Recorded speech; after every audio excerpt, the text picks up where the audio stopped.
guys? Welcome to episode 1 of the Smash podcast, which we called Melee It On Me. Episode 1 is called RoMKnee 2012. We're going to mostly talk about ROM today. I'm your host, Scar. You already saw who's with us, Kachwar, Prague, and Sheridan. Everybody, how's it going? Cactus, how are you doing, man? I'm very good to be here. I like the title of our first episode. Is this the first time you heard it? Yeah. Shout outs to Prague for being a genius with wordplay. Pretty Clever. Funny. All right. So I just wanted to talk about what we're trying to do with the show. Obviously, we want to talk a lot about ROM. The community kind of blew up with the events of ROM. We want to sort of just discuss it and figure out where we stand collectively. And so, your feedback is super important. We're going to check Reddit. We're going to check Twitter. We're checking the chat. So, and obviously we read the thread, so all of your input is super cool. So, and then I wanted to talk about what we're trying to do more generally. And I think that my vision is that we need, as a community, we don't really have a mechanism to discuss things in the way that I think would be most productive. We have the boards, but there is a lot of misinformation on the boards, and discussions kind of go over the same things over and over, and we kind of want to enable communication a little bit better. Education is a big part of that, just kind of trying to weed through the misinformation, focusing discussion, and also to help generate hype. Like if somebody's doing something really cool, I know that a lot of people have had really awesome efforts and maybe didn't get the support that they needed, but we as a community have a lot of resources, so if you ever need to be elevated, if you need to be on a platform, we can help with that. Prague, where do you live? Sunset Park, New York, in Brooklyn. That's what's up. Yeah. Shout outs to the that car. Yeah. Facilitating communication I think is super important, so we'll see how we do on that. And obviously we're going to keep improving, but this is our first shot at it. And to improve general knowledge sharing so that everybody knows what's going on. Some people are doing some really cool things with sharing actual metagame techniques or advanced text or whatever, and we can disseminate information if everybody's coming to one place. So without further ado, let's get into it. Word. So we're going to start by just talking about sort of in an unbiased way what happened at ROM. Starting with the promotion, the attendance, day 1, day 2. Who wants to take the promotion and attendance at ROM? I think Prague is more suited towards talking about that. So. Okay. ROM 5, promotion-wise, was pretty static. What you expect. You have the occasional hype video. Numbers-wise, I think we got over 100, which was pretty stellar. ROM is, at this point, not really a major. It's kind of a regional plus where we'll get a lot of East Coast players, top players from most of the U.S., and then even the occasional foreigner, and also, of course, Canada sending a great delegation at every one of these events. So in that sense, it's been relatively standard to the ROM profile in terms of attendance and whatnot. However, in terms of outside of our community, it was a lot bigger than what we have dealt with in the past. This was the first time that a ROM was on the front page of Twitch TV, which brought in a ton of additional viewers from outside of our community. And I think that's kind of an additional tipping point as to why the events are so mainstream and so important right now. Because it was more than just our hardcore fan base. It was the random person watching as well. So Yeah, so I think that sums it up pretty well. So a question that I did have was about day 1. So day 1 we actually started pretty late, but I actually got the sense that day 1 was one of the most fun day 1s of any tournament, really. I know that I had that feeling, and a lot of people that I talked to really enjoyed day one a lot. Does anybody, Cactus and Prague, you guys were both there. Did you feel that way too? And do you have any ideas for why that might have been the case? Cactus, you can go first. I don't know. I didn't have quite the same feeling. I mean, to me, it was like the first day of any other national. But a lot of the time I was there, I was spending with Kirby Kaze trying to warm up teams. So, I mean, the venue was kind of nice. It was just spread around in a circle, and we could always see everybody else. The venue was a lot bigger than the prior ROMs, so I mean, there wasn't as much elbow bumping, which has been a problem in the past. But I don't even know what else to say about that. It's just Prague, standard did you for get me. that? Did you get that feeling?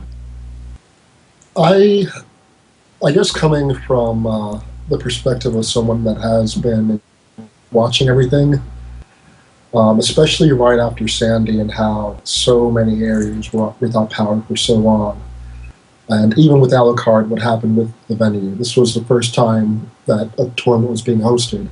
Toy was basically moved that week to that venue, and they had their technical errors because of Sandy and whatnot. So it was like Christmas morning in a sense. We were opening up a brand new venue, and also it was a really relaxed day. You know, we did mostly pools, and there were a lot of friendlies, and most importantly, there were a lot of faces of people that I've never seen before. And you know, especially for me going to the same place that's basically a No John's venue, that's a rarity. So Yeah. I was definitely inspired by that we're still somehow going. Speaking of that a little bit more, I mean, Alucard actually had an issue where the roof of the prior venue, I guess it is, fell in on several of the setups that he had. I think there were 8 setups that he had stored there, and I mean, he made a post on the forums just asking everybody to come out and support and bring the setups if they could, and I think everybody really pulled through for that. Yeah. Yeah, for sure. And then, we can move on to day 2. So, oh, by the way, were there any super notable sets or matches on day 1? It was just pools, so. There was a really notable teams money match set. God. I think I heard about that one. Yeah, it was one of the gentlemen in this chat, Cactar and Kirby Kaze, fighting against Warrior Knight and DJ Nintendo Double Bowser, and it was really, really entertaining. It was a lot of fun to watch. All right. There's always this running gag with, well, I guess I really don't want to take in this direction, but in Marvel vs. Capcom 2, they always say there are only 6 characters that are viable.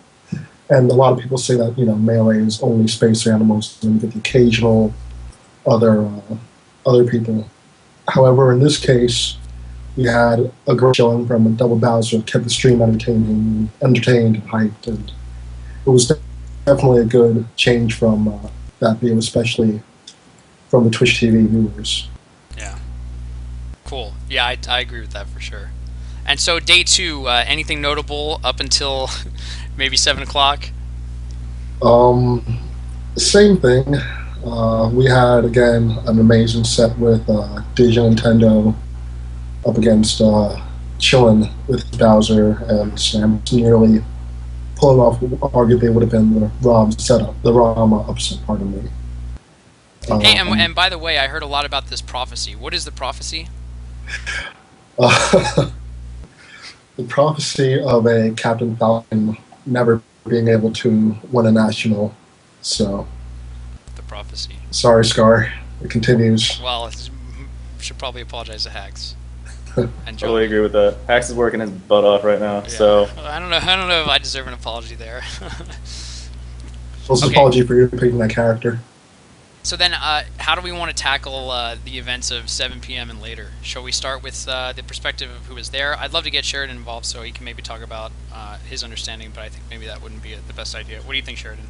Yeah, let's just hear an account of what happened first. Cactus? should I go with that one? All right. So going into was it winter semis that MTK had to play unknown? Well, Anyway. originally it was going to be Egum versus M2K and Kirby Kaze versus Unknown. Okay, this is before I'm familiar with what happened. So if you were there for that whole Okay. setup, you should probably talk on it. All right. Seating wise, um, I think that on the same side of the bracket were Unknown and Kirby Kaze, and from the rest of their car, the other side of the bracket, I think, had Europhoria and Leon X. Um, they were on one side of one side of winner's semis, Kirby Kaze and Unknown. And The they're opposite both side, Canadian. yep, they live in the same city. They're training partners, crewmates, whatever, what have you. They are very, very close. In the same essence, we had M2K and Egum. Even though M2K is, I think, in Ohio now for school or something. Either way, he and he and Egum, pardon me, are both from New Jersey.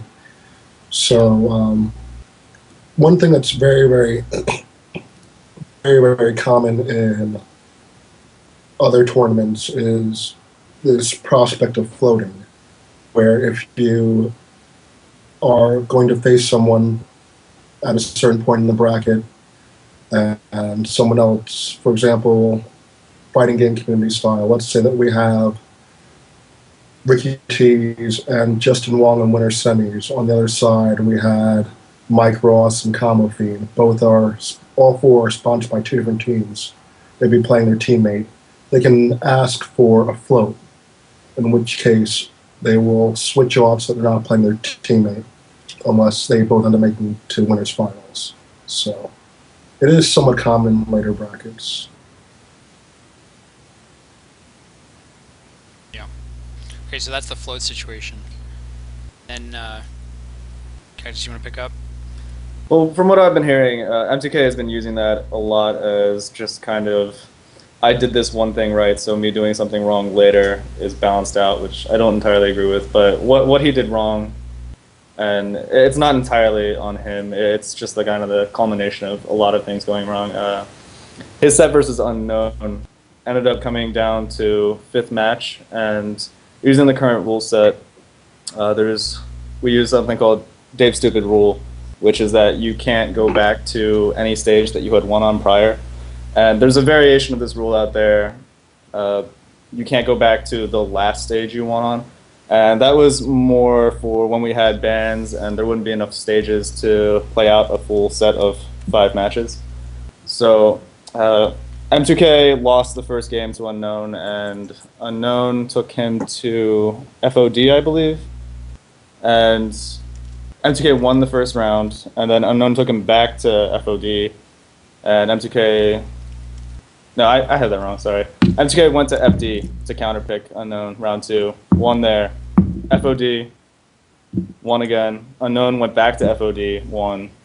And then 5th game, M2K claimed that he could go back to Final Destination, and for whatever reason, we need to talk about button checking again later. Yeah. He demanded that they do a so-called button check prior to the game 5. So at some point in this, I happened to walk by because I don't know how long they were doing that for, but I mean, I just heard about what the situation was, and I mean, I wrote the rules. Right. And I just told them both in front of the stream, in front of the entire crowd, that M2K was not allowed to go back to Final Destination Game 5. Very specifically, I said this. I addressed Unknown about it. Unknown said that if that was the case, he would not agree to go back to Final Destination. And I went back to check with Alucard just to confirm that, I mean, that was exactly what he copied out of mine, because part of putting out the recommended rule set is that we want TOs to kind of take that rule set and branch out on it how they feel their community most wants the rule set to change and evolve. So I went back to confirm, and a few minutes later I looked back and they had already started the match on FD. UT King was already up 4-2. I mean, at that point, you don't really want to just go in and say stop, don't play. Right. And I mean, moving forward from there is where a lot of this whole controversy comes from, because M2K had won that match, and then afterwards I spoke up and Alucard spoke up about that not being legal, and we were kind of just in a tough position, didn't know what to do about it. Alucard had been dealing with a lot of crap from M2K apparently, and I mean, combined with the emotion of having to deal with M2K, it's just he kind of got pushed over the edge and made a snap decision to have them replay the 5th match. At which point, M2K felt that he had already won the set, didn't want to do it. Unknown, I don't know if Unknown was requesting this before Alucard had the idea, or if Unknown just heard the idea and was very adamant about doing it. Either way, they end up replaying it. M2K doesn't want to play anymore. Loses the rematch of the 5th match miserably, and at that point he's just so discouraged that he goes into losers with the mindset that, oh, I just don't really care about going forward. But I mean, from that little segment of what happened, are there questions as far as Well, is that Yeah, can we, Sheridan, is any of that news to you, or is that pretty much the impression that you got? Yeah, I mean that all agrees with what I've read of every other account in the thread. So it was Unknown wins on Battlefield, Mewtwo King wins on FD, Mewtwo King wins on Fountain, Unknown wins on Fountain. Then you get that whole thing about Mewtwo King about going back to FD, and I didn't know that they just started playing like without your guys' consent. So that's a little strange to me. Like, they sent you back there to check the rules, and they just started playing, so that's a little weird. Yeah, part of what I read later on the forum, and even M2K talking at the venue, the way I heard him speaking, he was snapping towards every single excuse that he could, which at the first thing was, oh, well, Unknown went to FOD twice, which Right. by any other player in the community, we know that, of course, he could go back to FOD. Yeah. He didn't win on Right, it. because you didn't win. Yeah. So that was his entire reasoning at that point in time, 100% his logic.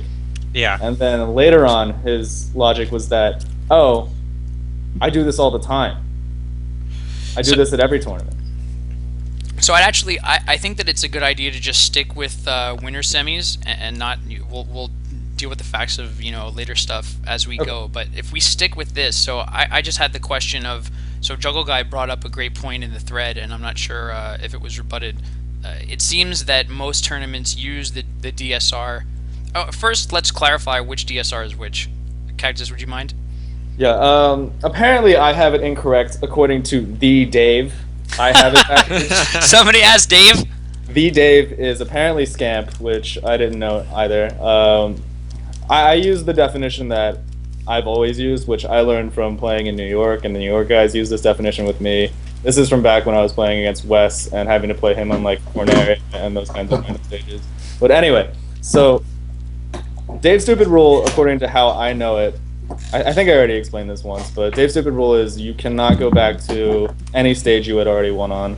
And then Dave's stupid rule modified is that you cannot go back to the last stage that you won on. Regardless of the arguments that people are making, I have it defined in the rule set. Yeah. Just because you use one definition, you have to use the one that is included with it. It's just Right. Yeah. Even if the nomenclature is wrong, you have to go by what it calls it in the rule set. right. So prior to this tournament, I don't think a lot of the majors have really adopted the full rule set, which, as I said, is kind of encouraged by us. But one of the big changes that we made was that there are no longer bans in best of fives. So prior to this change, Mewtwo King was never allowed to use Final Destination.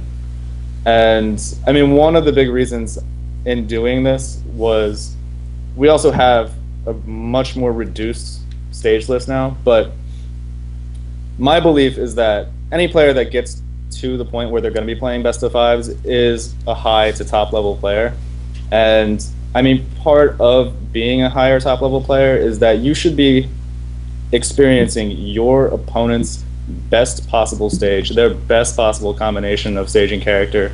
You should have to fight that at least once in one of those sets, because you're going to be able to do the exact same thing to them, and it's just the display of skill is going to be much higher, at least on one part, and you're going to get the chance to prove yourself versus that opponent's strongest stage. Mm-hmm. Right, So and it's not like we have a whole huge variety of stages anymore. I mean, it's not like we have Brinstar and Corneria where, the matchups are really strongly disadvantaged. I mean, the stages do play differently, and there are disadvantages, but the fundamentals of the game don't change as much as they used to.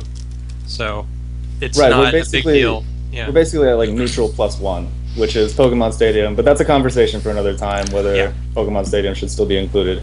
Well, So can I ask the question though? So I think that Sheridan said something important, which is that since there's not such a big diversity in stages, maybe the variance of the experience of the matchup won't change so much. Is that that's sort of what you said, right?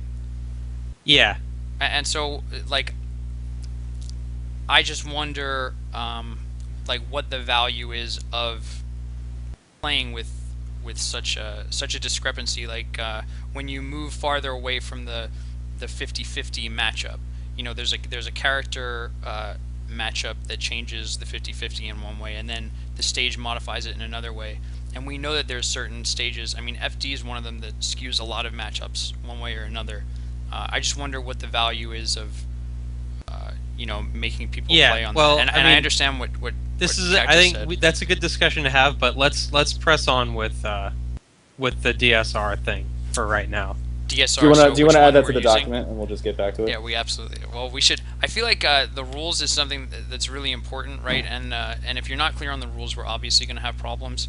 So I think that we're all kind of committed to having either one rule set or understanding what the differences in the values of like different parts of the community are, and having like clear rule set 1 and rule set 2 or rule Sure, set 3. but I think we need to press on with the facts of ROM 5 for right now. We can add this to discuss it as aftermath, but for now let's continue with just getting through what happened.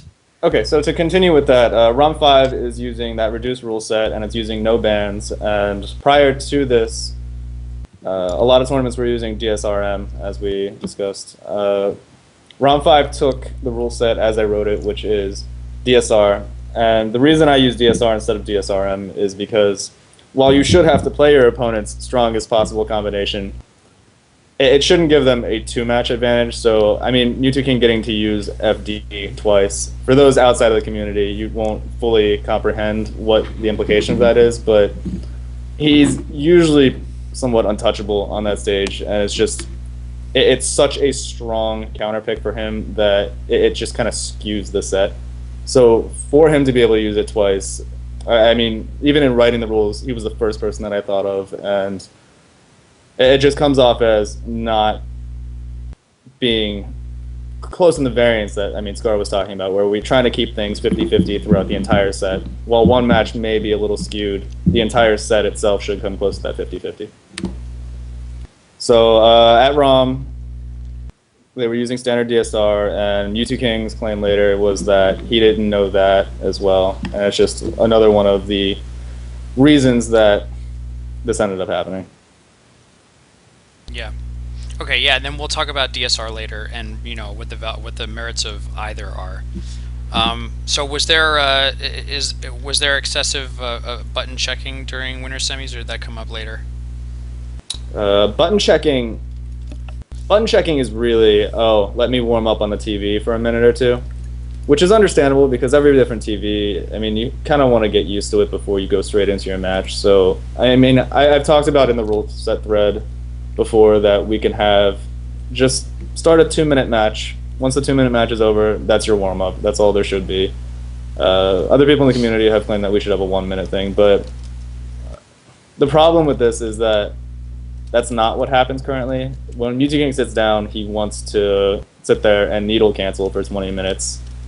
That's not acceptable. It's holding up the stream. It's holding up the tournament itself. It's kind of killing the hype that we're generating. It's killing the pace of the tournament. And we need to have rules in place for this in the future. Mm-hmm. So, you were saying? Yeah, so that's like a pretty cut and dry case. I think we actually have kind of reached a consensus on this. Sort of what happened is not really good. We should do something about it. so we can just move on. By the way, I just wanted to bring up something else. I've actually been hearing from a lot of people that the saddest part of ROM 5 and what happened at ROM 5 is that there may be apologies, there may be discussion, but nothing is necessarily going to change about it. So I think this is something that I really want to talk about later, but I'd like to sort of get a feel for what we can do to actually make real change. MBR is pretty powerful, but I'd definitely like to explore what we're really doing to make sure that we actually make the community better and learn from our mistakes. Yeah, so we'll definitely talk about that later. So the facts. So where we're at right now is Mewtwo King won Game 5 on FD, right? Right. And so like Cactuar said, it was kind of a snap decision to have them replay it, and then they've both Unknown and Alucard and Cactuar are dealing with M2K's whatnot throughout the whole thing. So Unknown proceeds to win the rematch, and and then he's got Kirby Kaze in winners finals, and so that's when this splitting kind of saga kind of begins. So okay, I can pick up from here. Yeah.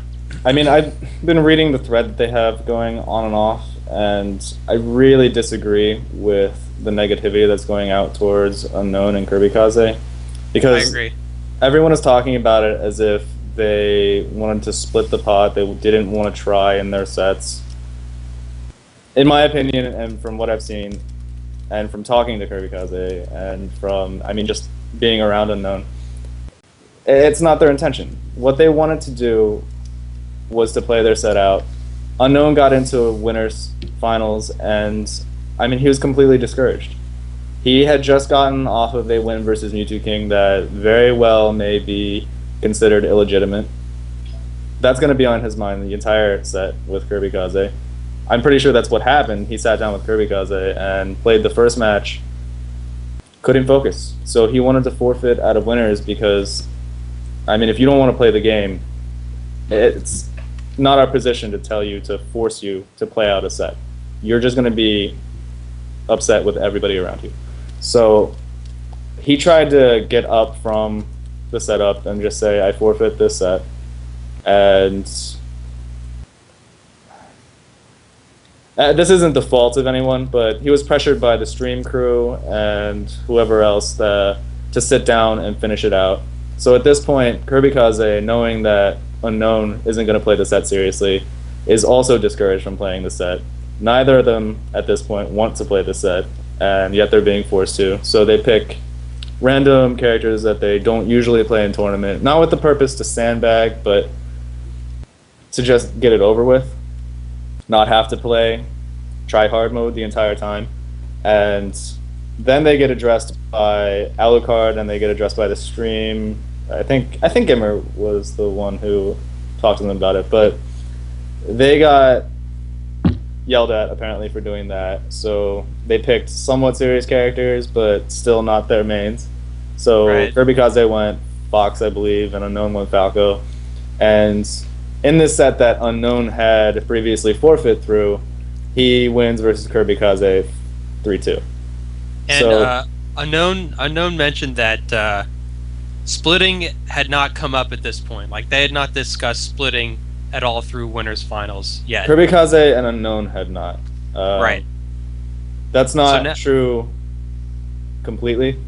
I see. After Mewtwo King had lost to Unknown, I was still with Alucard at the TO table, and Kirby Kaze was standing next to me. Mewtwo King came over to Kirby Kaze and kind of begged them to split based on his loss, based on him being very discouraged at this point, not thinking that he's going to play well. To me, that's kind of inappropriate. Even though there is some area to question as far as how he lost that set, it's still on him to make it back to at least loser finals and then be able to talk about that. But even then, you should still be motivating yourself to make it through loser finals, to make it through winners finals. It's not, oh, I lost the set in winners, now I'm scared of losing, now I need to demand that they split because this is illegitimate. It's just, at that point, speaking to Kirby Kaze, he the entire weekend was just building confidence. He went to ROM, he was so confident in himself, he wanted to win. He wanted to beat M2K, he wanted to show everybody what he could do. And having Mewtwo King come up to him at that point, where he had prepared himself mentally to do his best versus this player, and for him to tell him that, oh, I can't play seriously now because this happened, I want you to split with me, all of that fire that Kirby Kaze had was just extinguished immediately. There was nothing left to him. And again, going into winners finals against Unknown, where is that motivation to get past Unknown now? His entire objective was to beat M2K, to play M2K seriously, and he knew that wasn't going to happen. So it's just, it's difficult for me to say, but somebody steer me back on track here. Yeah. So what happened? Um, What happened between the KK and Mewtwo King set in losers finals? I can't speak for Kirby Kaze on this one, but I mean, to me, I saw Kirby Kaze just throw away a lot of the opportunities that he had. He says that he played it seriously, and he may have done that, but even when you're playing seriously, if you don't have that killer intent behind your actions, you're just gonna screw up. And Right. it wasn't even close to what Kirby Kaze could have pulled. So it's just, I don't view any of the sets that happened late in the tournament as being legitimate sets. The result of the tournament itself, to me, it's kind of meaningless, and it's just, Mewtwo King got a free pass to a win, but what does that win mean, really? So, yeah, I just wanted to actually ask a question about, we're talking a lot about, I guess, these players as sort of like people and how different events they affect the way they feel, and how, to really play your best in a competitive game, you actually have to be in the right mindset. So there's certain things that we can say that people can do to manipulate, another person's mindset, but can we really regulate it? I know we're talking about it in such a way that, it sucks kind of, but I guess my question is, are we even thinking about putting any rules in place to affect that? Does that question make sense? And does anybody want to take that? Are you talking from the sense that, I mean, we kind of made them all play out their sets even though they didn't want to? Right, so I mean, there's yeah, if somebody says I don't want to play, can we ever say let's make them play? If somebody's asking somebody else to split or saying that they won't play seriously, not in an attempt to make them lose their motivation, but it's what happened, right? It's what we think happened. Any sort of anything in the realm of affecting emotions. I guess my question is not making very much sense, but maybe it is. I think if somebody is so discouraged from playing that they want to forfeit out of the tournament, it's not our position to tell them that they have to sit down on stream. They have to let this other player embarrass them, basically. And it's just, it's not right. I don't think that Unknown should have been forced to play versus Kirby Kaze after he had already forfeit that set. I don't think that M2K really should have had to play that rematch either, but I mean, when it comes down to that point, if it's for the intent of collusion, of trying to manipulate the bracket, that's one thing, but if somebody doesn't want to play, we can't tell them to. Yeah, Well, and I mean, Go ahead, Frog. there are other situations where things like this do happen when the player is just not in the right mindset. We really don't talk about having, for example, this was a New York event, and especially during the DJ Nintendo versus Nintendo match, Nintendo had pretty much that entire New York crew behind him, screaming at him, trying to keep him down, and that, of course, is going to be disheartening. That also can extinguish the fire, but there is no conversation on whether or not that should stop. And honestly, for that type of thing, I don't think it should stop. This is all part of the game. It is competitive, not just in the game, but behind the game as well. You're not always going to be the hero in every situation. And this is all part of it, unfortunately. So,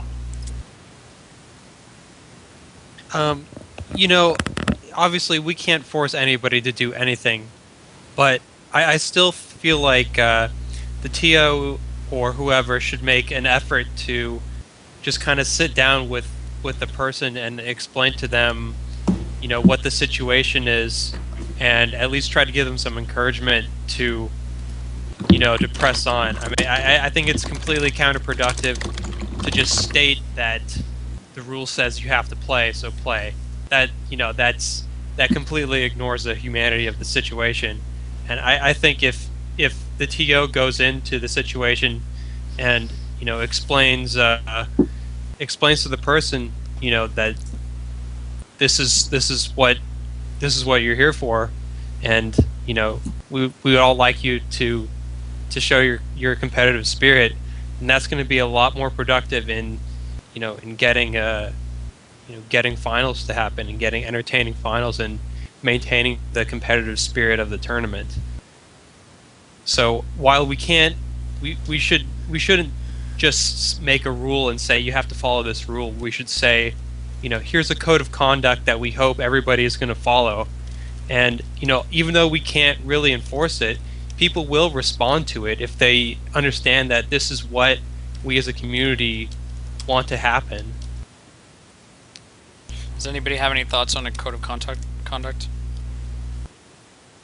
I mean, again, this is going to be something we need to discuss later, so it should just be added to our document for future. But Well, how do you feel? You feel it's pretty cool? having a code You of feel like conduct.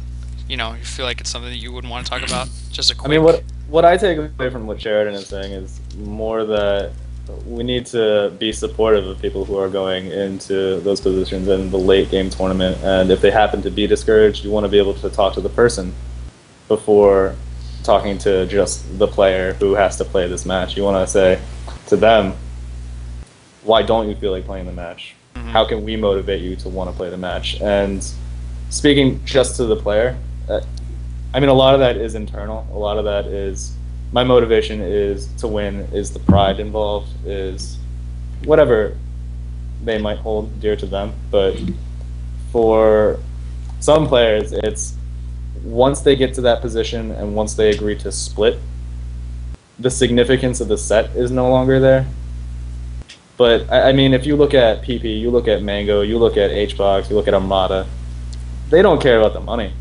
They care about beating the other person. They care about being the best. And I mean, that always has to be the inherent motivation, and you have to make that clear to them. And it's just, it's really easy to forget that when somebody comes up to you at the end of the tournament and says, do you want to just split and get out of here? Do you want to just split and throw the matches real quick? And it's just, that's the code of conduct right there. That's what people don't want to see. People don't want to see people at the end of the tournament not trying because they've already secured the pot. They want to see people playing it out for that pride, playing it out for the ability to say, hey, I won one pot against an opponent who was trying and against an opponent who was strong. And that's just not what we have here. Everybody's upset because the final matches of round 5 were kind of a joke. So, What exactly happened in those final matches? I mean, I know Mewtwo King 6-0'd him, but what was Unknown doing? What was the general feeling during that? It was reminiscent of the very first round's grand finals. I'm not sure if you guys remember it, but after we had that set with M2K versus Shiz, we had a Mango Mewtwo King set where we saw secondaries everywhere. And the same situation happened for this. Although Mewtwo King did play his main characters, you could see how in those grand final sets, Unknown was bringing out secondaries that, for a lot of people that do watch him, especially his tournament play, they weren't on the radar. That was very, very unfortunate. yeah, I think that's a really good parallel. Yeah, and we had, man, round 1 we had one of the best sets ever, M2K versus Shiz, and then if I remember correctly, it was like Falcon Dittos, and yeah, I think that Unknown was kind of not playing his best characters. And something that I noticed was that even if maybe we think that people outside of the community maybe not might not have known that, you could tell by the feeling in the room. The feeling over the commentary. The commentators know exactly what's going on, and the feeling that they sort of projected was that this is a joke. So it was very obvious, I think, from start to finish. And a lot of people in this stream chat, so I was actually watching on stream, were wondering if Unknown was like throwing the first set so that we could have like a one-set grand finals to sort of, re-simulate winners finals, something like that. Yeah, Haz and I were on commentary for rounds, and I was hoping that, this was maybe him trying to pick up on habits from MTK, but unfortunately that wasn't the case. And Haz, of course, he's not one to hold his feelings, and he said what I said earlier. It's just like round one, when you're not sure if this is the way to go. And, yeah. Yeah, he definitely wasn't pulling any punches. I have a little difficulty with the ROM parallel because at ROM, the feeling that I had was that M2K felt defeated. Yeah. Unknown didn't feel defeated. Unknown was just discouraged from playing because it was already split. It was already done. There was nothing to really prove at that point, and there was no reason for him to have to sit down and really focus on these matches because the pride was already gone. He already had one set, which is illegitimate basically, and what's the motivation for winning that tournament? So maybe a similar amount of hype, but for very different reasons. Right. So I think that we hit a point though where this is a really large issue that affected all three of those sets, like mentality. So does anybody mind if we deconstruct that a little bit? Is there anywhere to go from there as regarding the facts of ROM? I think maybe first we should talk about, this is kind of a sub case of that, but we should talk about just, are people allowed to split? Why are they not allowed to split? We can talk about, competitive spirit and whatnot, but these are the players, they can do, the argument that's been brought up is, they don't owe anything to the stream. They paid their money to enter the tournament. They can play how they want to. So I think maybe we should, do you want to address that first, or do you want to do something more general first? I think that they tie into each other. Yeah, I think that maybe the mentality is a bit more general, and then splitting is like an example of it. We could actually, I think that this might be, it's been 45 minutes. This might be a logical point to take a 5-minute break. Is everybody cool with that? Sure. Yeah, that's work. And then we'll start back up and talk about we did the facts. Now we'll talk what we about can do about it. What's I could use this time to answer questions from the stream just because. All right, so then that's what I'll do. I'll leave us up. I'll go to a new scene, and actually, I won't even go to a new scene. I'm just gonna put the chat. Yeah, if you want to moderate what questions actually get through and. Well, I'm gonna go to the bathroom. Right. So people, everybody who wants to hang out. I'll look at the stream and I'll ask you questions from the stream. Oh yeah. Okay. I'll be right back, guys. Also, thank you guys for tuning in, and a big thanks to VG Bootcamp for letting us use this as a medium to host this as well. So stream, while we're down, what questions do you have for Cactor?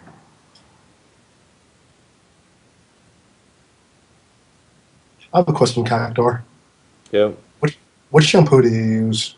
Shampoo to use? Currently, I use one of those Axe shampoos, but I've been looking for a new one. So if anybody has any suggestions for, I don't know. I used to use one of those herbal essences shampoos back in the day. I think my hair was a lot better back then, though. I used to use that too. Yeah. I use that, but I have long hair, so it got really annoying having to do shampoo and conditioner. Mm-hmm. So I've convenienced my life by moving to the 2-in-1, and my life has been so much better ever since then. To answer our question, I just saw, do I use a pink shampoo? My shampoo is actually like a metallic green color, which is why I picked it. So I've been known to pick out a lot of things in my life based on what color they are, simply because I like green.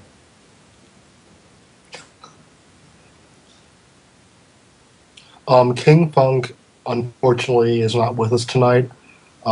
He did not know the time zone difference, so he was expecting this to be from 1 to 3 instead of 3 to 5. Yeah.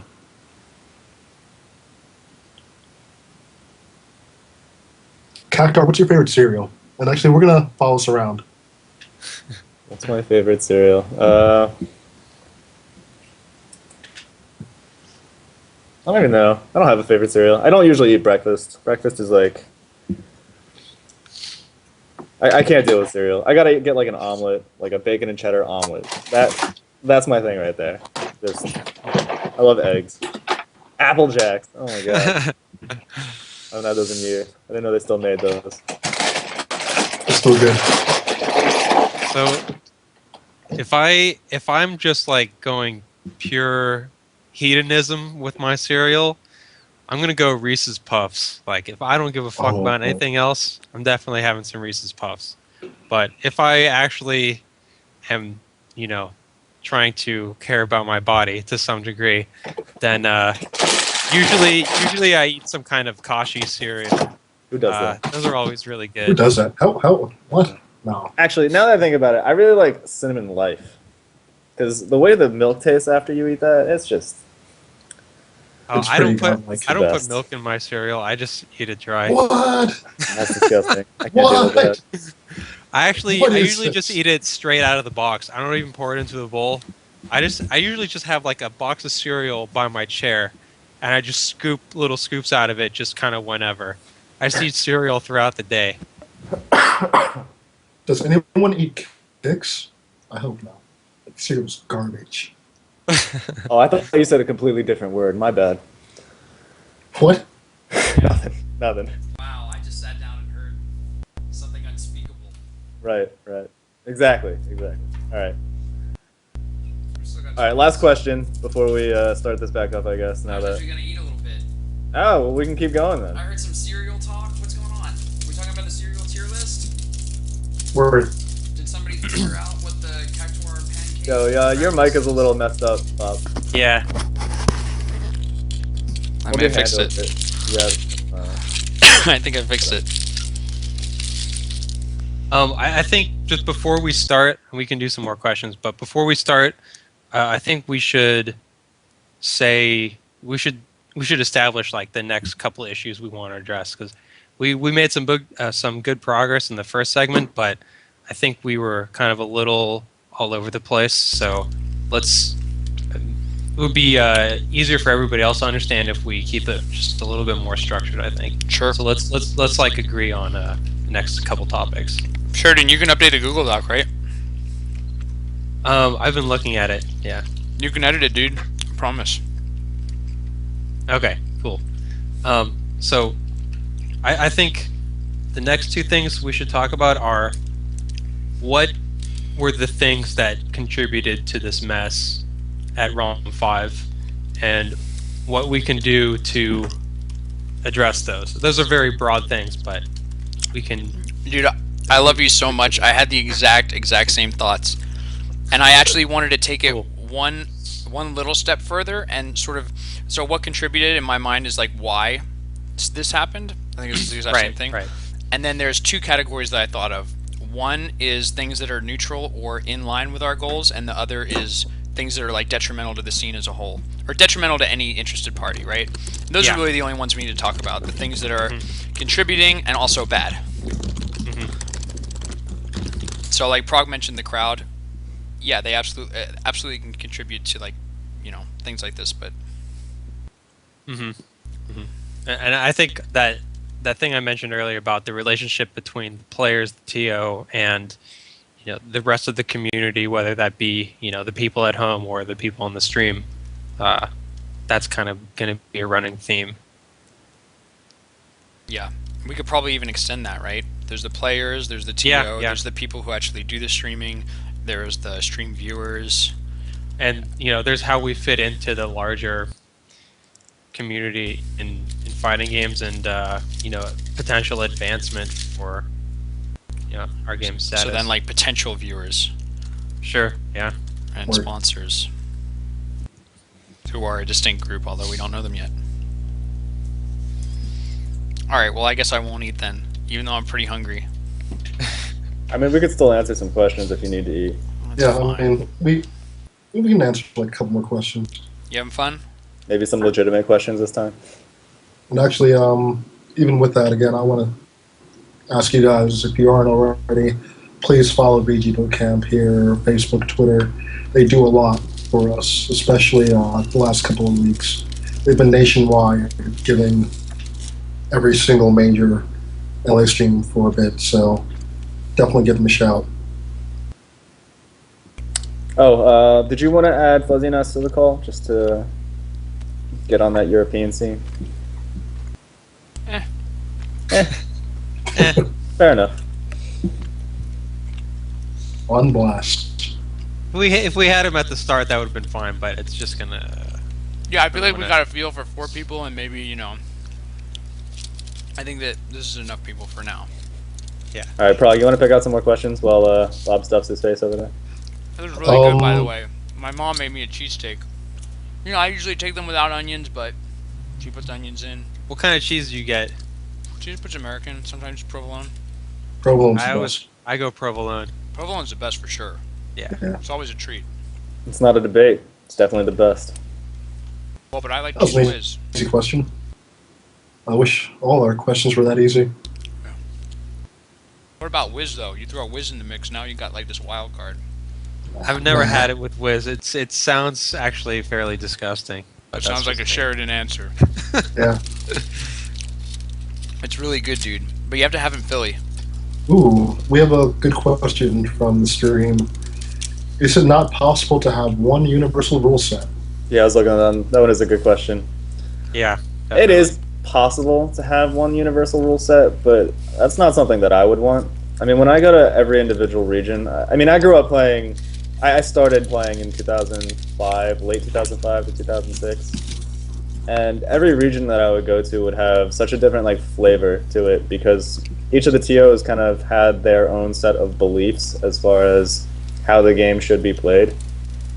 And on the national scene, we do want to have some kind of common ground, some kind of unification of the rule set, but I mean, universal, I don't want to see that at locals. I want to see TOs kind of experimenting on their own, trying to figure out what works for them, what works for their local group, because really it's about getting those players to enjoy the game, whatever they want to do. You can always practice for nationals, you can always use the restricted bare minimum rule set, but I don't know. I don't see a need Yeah. for it. And I mean, it's convenient, but if everybody agreed to everything, then life would be a lot more convenient. But the problem is, not everybody agrees on everything, and the problem is, are we within our rights to try to force people to use tournament set rules that they don't want to use? I mean, we saw kind of what happened when Brawl tried to do that, and there was a lot of backlash against it. I mean, they once. I mean, it's one thing to say, here's a rule set, and we suggest everybody use this rule set, and it's another thing when you have Apex who is a TO. I mean, Alex Strife is a TO who's talked to individual TOs and asked them to use his rule set just to be on this road to Apex thing. But it's still another thing for this this backroom group to tell everybody that they need to use this rule set, or else they're not going to get featured on whatever. They're not going to get stickied. They're not going to get sponsored or whatever. That's what I object to. Oh, you object to that? Yeah, I mean, I'm completely on board with Apex having a strict rule set, because that's between Alex Strife and a bunch of other TOs that he made personal agreements with. I don't think it's our place to have a backroom decide that every tournament needs to have this rule set or else X, Y, and Z. And I completely agree with that sentiment. I think that nationals are one thing because you are getting a large group of people, usually people who are international, to come and play on this rule set. But for anything that's below national, say a regional, regionals can use what their local community enjoys playing, and if other people want to go to that region, they should experience that as well. Yeah, I Definitely. definitely agree with Kato on that. That each community should have its own local flavor, but at least for nationals, we should have something, some sort of common ground or common thread, where there isn't too much deviation from an Apex to a Genesis to an FC, so on and so forth. And that's something we're going to be talking to the major TOs about, just to see what they think as well. So, Illuminati. Illuminati. Yeah, that's really interesting. And I guess the problem that I've noticed is that we don't really. So I wrote this down: supply and demand. Like, there's not a large enough supply of tournaments for the community at large to say, imagine there's 95% of the community that agreed with one rule set. It's not like there's 3 tournaments going on the same weekend that everybody can go to, and we can just say, all right, let's go to the one with the best rule set. I feel like that's the way that in a free market situation or whatever, it would work itself out. But Very true. And actually, you want to get started in 3 minutes, so it's 10 o'clock. yeah, Yeah, sure. we can do I that. On the hour? have like 2 bites left. Can I have another follow-up question?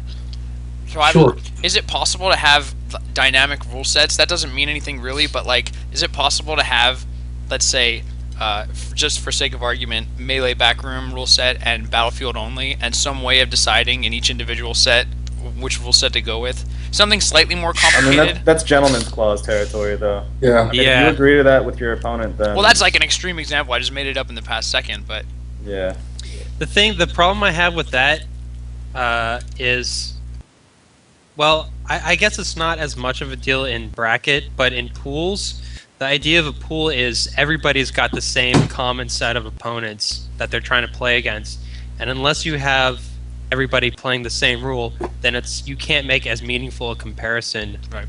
with the results of their of their sets. but then the rules become part of the game. I see. Yeah, but I mean, that's something that we would have everybody. I mean, everybody would have to agree that that's incorporated into the game. Yeah. All right. But while we one, have, there's one parallel, which is, in tennis, there's 4 majors, and one of them is played on clay, one of them is played on grass, and the other 2 are played on a hard court, Right. and they play quite differently. You may know that Nadal pretty much demolishes everybody on clay, but it's a different story on grass and hard court. So I mean, there's precedent in major sports for having regionals and nationals with slightly different rule sets. we have less than a minute until 10 o'clock. Scar, you want to give a quick shout out to Lean Melee? Yeah, I might start it again. Or if you need to. Yeah, I can shout it out. I'd rather shout out my Twitter. I'm at Bobby Scar. Feel free to, follow. Or ask me questions there. We'll be taking a look at them in the next break. And actually, we'll be talking about Twitter, I think, in the next break, too, right? Yeah, that would be sick. Cool. And we're back to air in 3, 2, Changing the welcome scene. back. Oh, and we're back. Greetings. How was everybody's break? Long time no talk. All right, so we're back. Sheridan had a phenomenal idea of sort of laying out what we're going to talk about, and let's get right to it. So we talked about what happened at ROM. Now we want to talk about what contributed to all these problems and admit that to what was bad, with the goal of talking about how we're going to fix them. So, Right. should we start with the relationship between the players and all the interested parties, the relationship between all the stakeholders, really? First, let's kind of identify the specific things that contributed to this. Fantastic. Yeah. So, Juggle Guy, in his initial post in that thread, somewhat of a biased analysis, but a couple things that I think definitely should be examined is the first thing is, we talked about this difference between Dave's Stupid Rule and modified Dave's Stupid Rule, independent of which one's supposed to be which. The fact is that they used a different one than every other tournament, and there wasn't enough. They didn't do enough to make people aware of this. I mean, you can say, well, everybody should read the rule set. Yeah, everybody should read the rule set, but if you can make people more aware of things, then you should do it, especially when you know that there's going to be some people that aren't going to do that. So lack of awareness of the rule set was one thing that he identified. So I wrote that down as the TO's job to make the rules either consistent or clear. Yes, absolutely. If you're going to do something different, you really need to sit everybody down and tell them that this is what's different. Unplug all the TVs, turn off all the stations, get on a table with a microphone, get everybody to stand around you, and lay it out for everybody. And people do that at tournaments. It's not impossible. So that's what you got to do. Show. All right. So rules was one of them. I'm actually looking at the thread. Number 2. Do you want to read it, Sheridan? Are you looking at it? Yeah. So, point number 2 kind of merges with point number 1, which was, they were confused about the rule set. The players were confused about the rule set, Unknown and Mewtwo King, and they just started the set without getting confirmation from Cactus and Alucard, and I have no idea why they would do that, but they kind of poisoned the well after when they did that. So I guess you can't. Maybe somebody should have been there to just stop them in case they did something, but I put that more on the players than on the TOs. Yeah. But I mean, that one. Sorry. That point in particular, I do believe that is on Unknown. Unknown should have been able to say, I want to wait until we hear back from the TO to confirm this. It is unfair that MTK was pressuring him to begin the match, as far as I know. And I don't recall, but I think it was mentioned that the stream, whoever was running the stream, was also saying what's taking so long, yada yada. You got to give the players time. It's not your position to be telling them that they need to start the match if it's in the middle of the set, if there's a big decision to be made. So, right. So then players really need to accept responsibility for what's in their control, regardless of everything else. The fact may exist that it would have been very difficult for Unknown to actually put his controller down and say, no, I'm not playing until I know. We're sort of saying that's an option that he had realistically that would have played out in his favor. Also, in that scenario, M2K should not be sitting there warming up between matches. I don't care that his opinion is that, oh, well, this is going to help me play my best. It's just, that's not appropriate. And I mean, I'll have a stronger argument for that at some point, but there's so much else to talk about right now that it's kind of like the least priority. Yeah. We can't give everybody that privilege. And, we're not going to, or we shouldn't, give him that just because he frequently says that that's what he needs and wants and gets away with it. I'm good with that. And then number 3, from Juggle Guy's post at least. Right. So the third item is the decision to replay Game 5. I think it should be.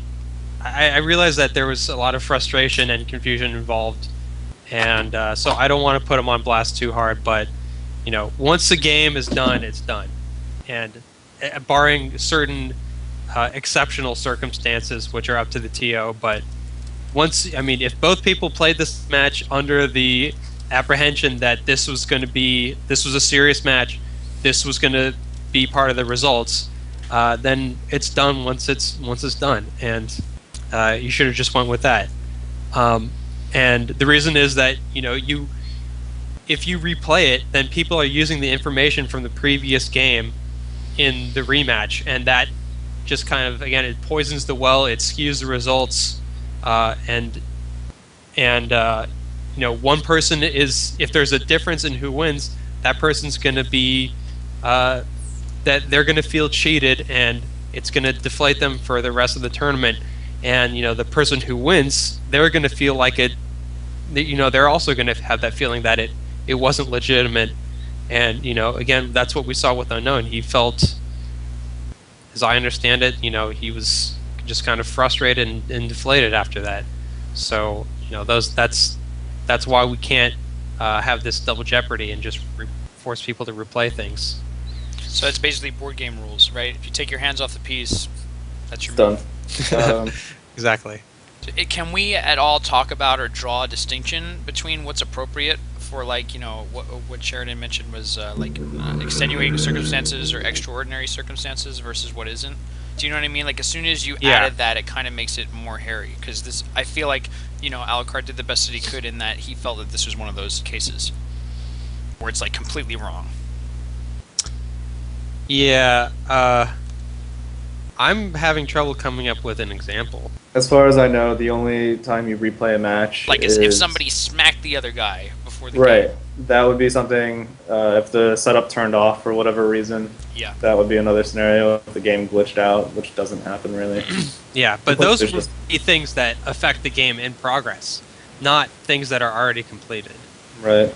So then in the vast majority of circumstances, board game rules. Yeah. And we should make that, basically in talking about it now, ideally we'd have a culture that sort of disagrees with that, and TOs would never do it.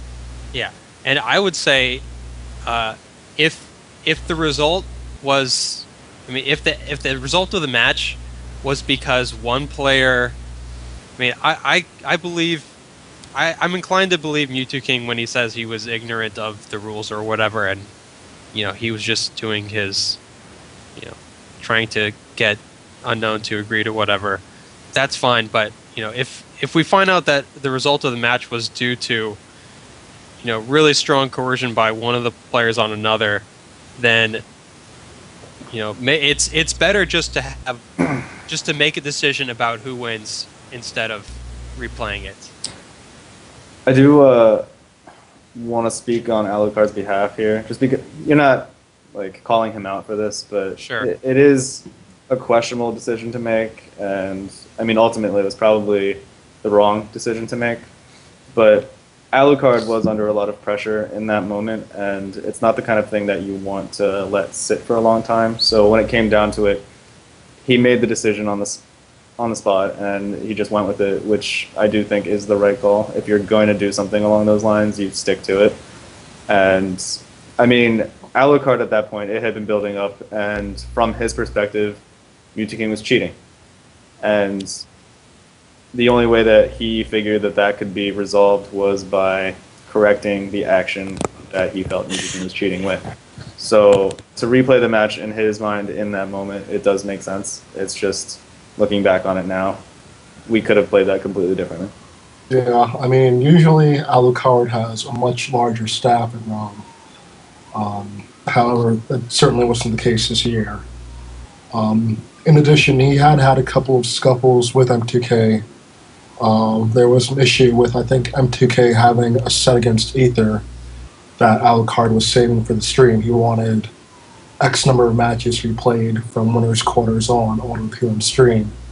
And M2K coerced Ether into playing it off stream against Alucard's wishes. So there was some sort of precedent for a bit of a conflict between Alucard and M2K at that point as well. So actually, if I could clear that up a little bit, I think that what actually happened was that the set had started, and then Alucard, after the fact, sort of said that it was supposed to be on stream, and they didn't want to stop mid-game.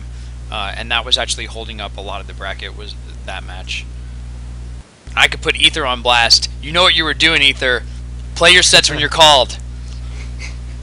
But I'm not going to put him on blast, because he's a nice guy. So, but anyway, yeah, whether or not it was communicated beforehand, neither Ether nor M2K were like, hey, let's play this on stream because we're supposed to.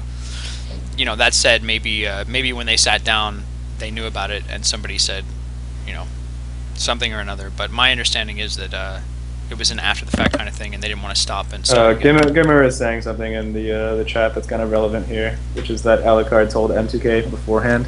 Yeah. And M2K did not listen, but Ether did not know that this was the case. So, Okay. I mean, there is fault on M2K there. Right.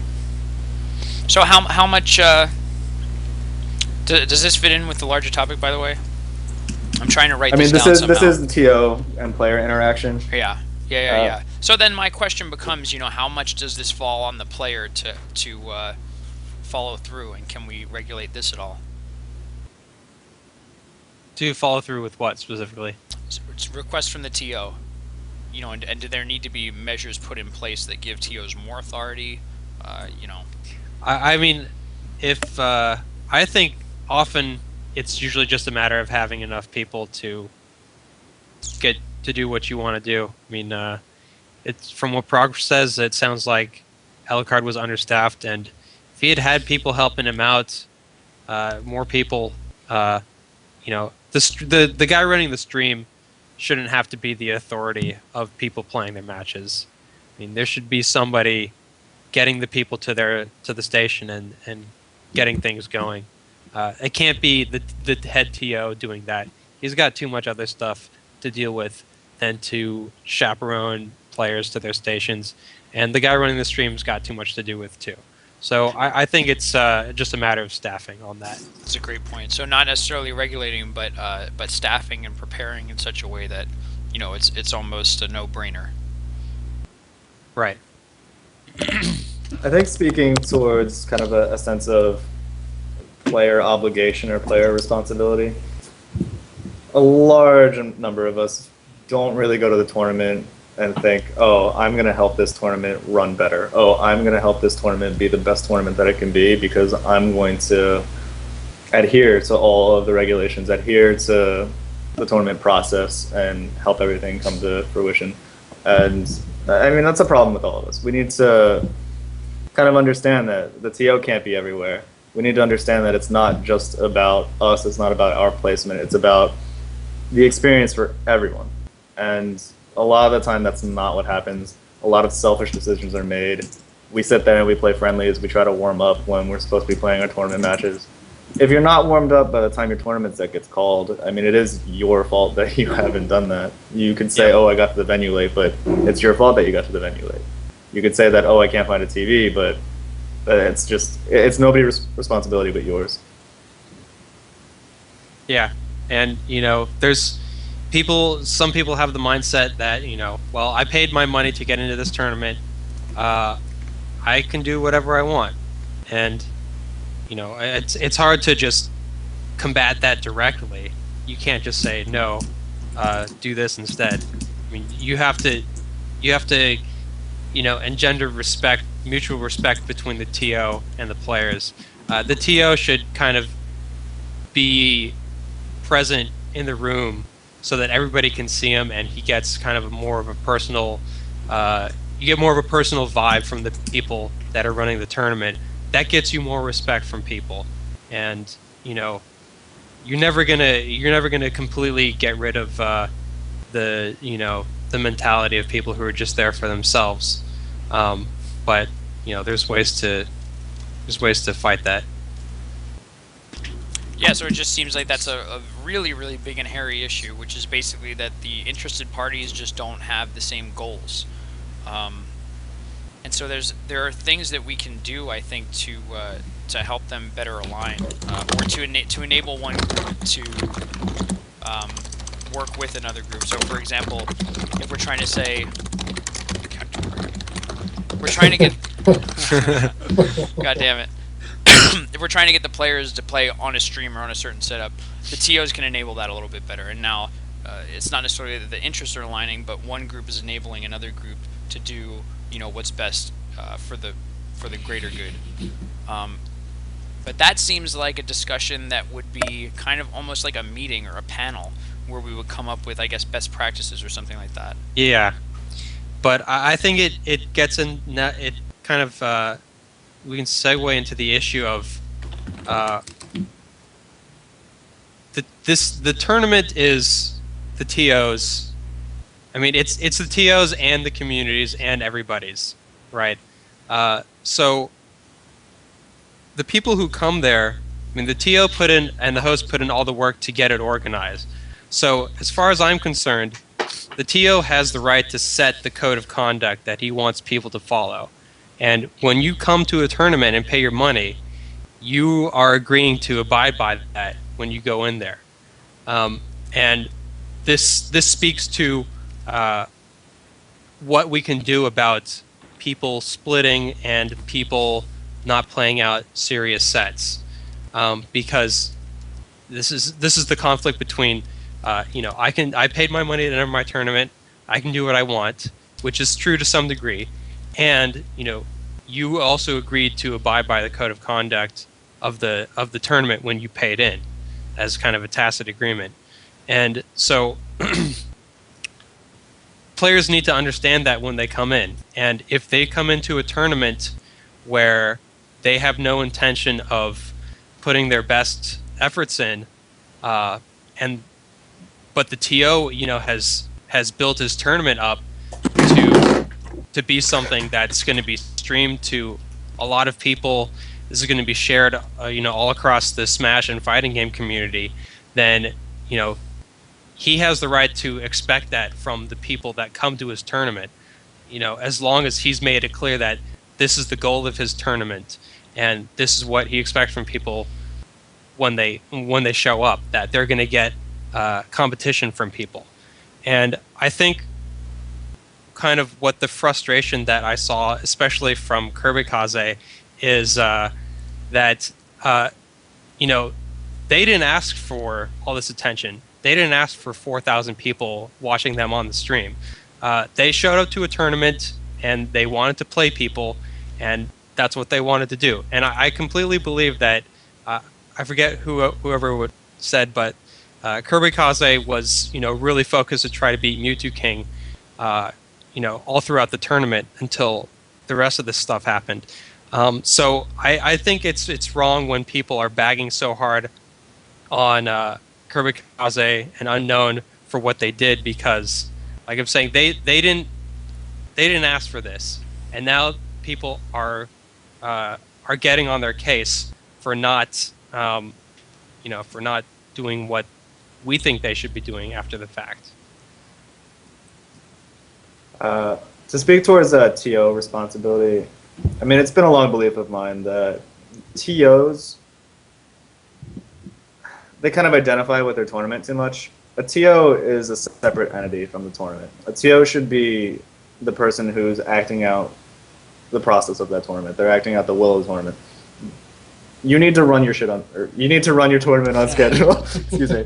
You need to run your tournament on schedule. The tournament should be completely separate from any emotion that the TO has as far as DQing people when they don't show up. TOs need to be more strict, and it's just not the way it is.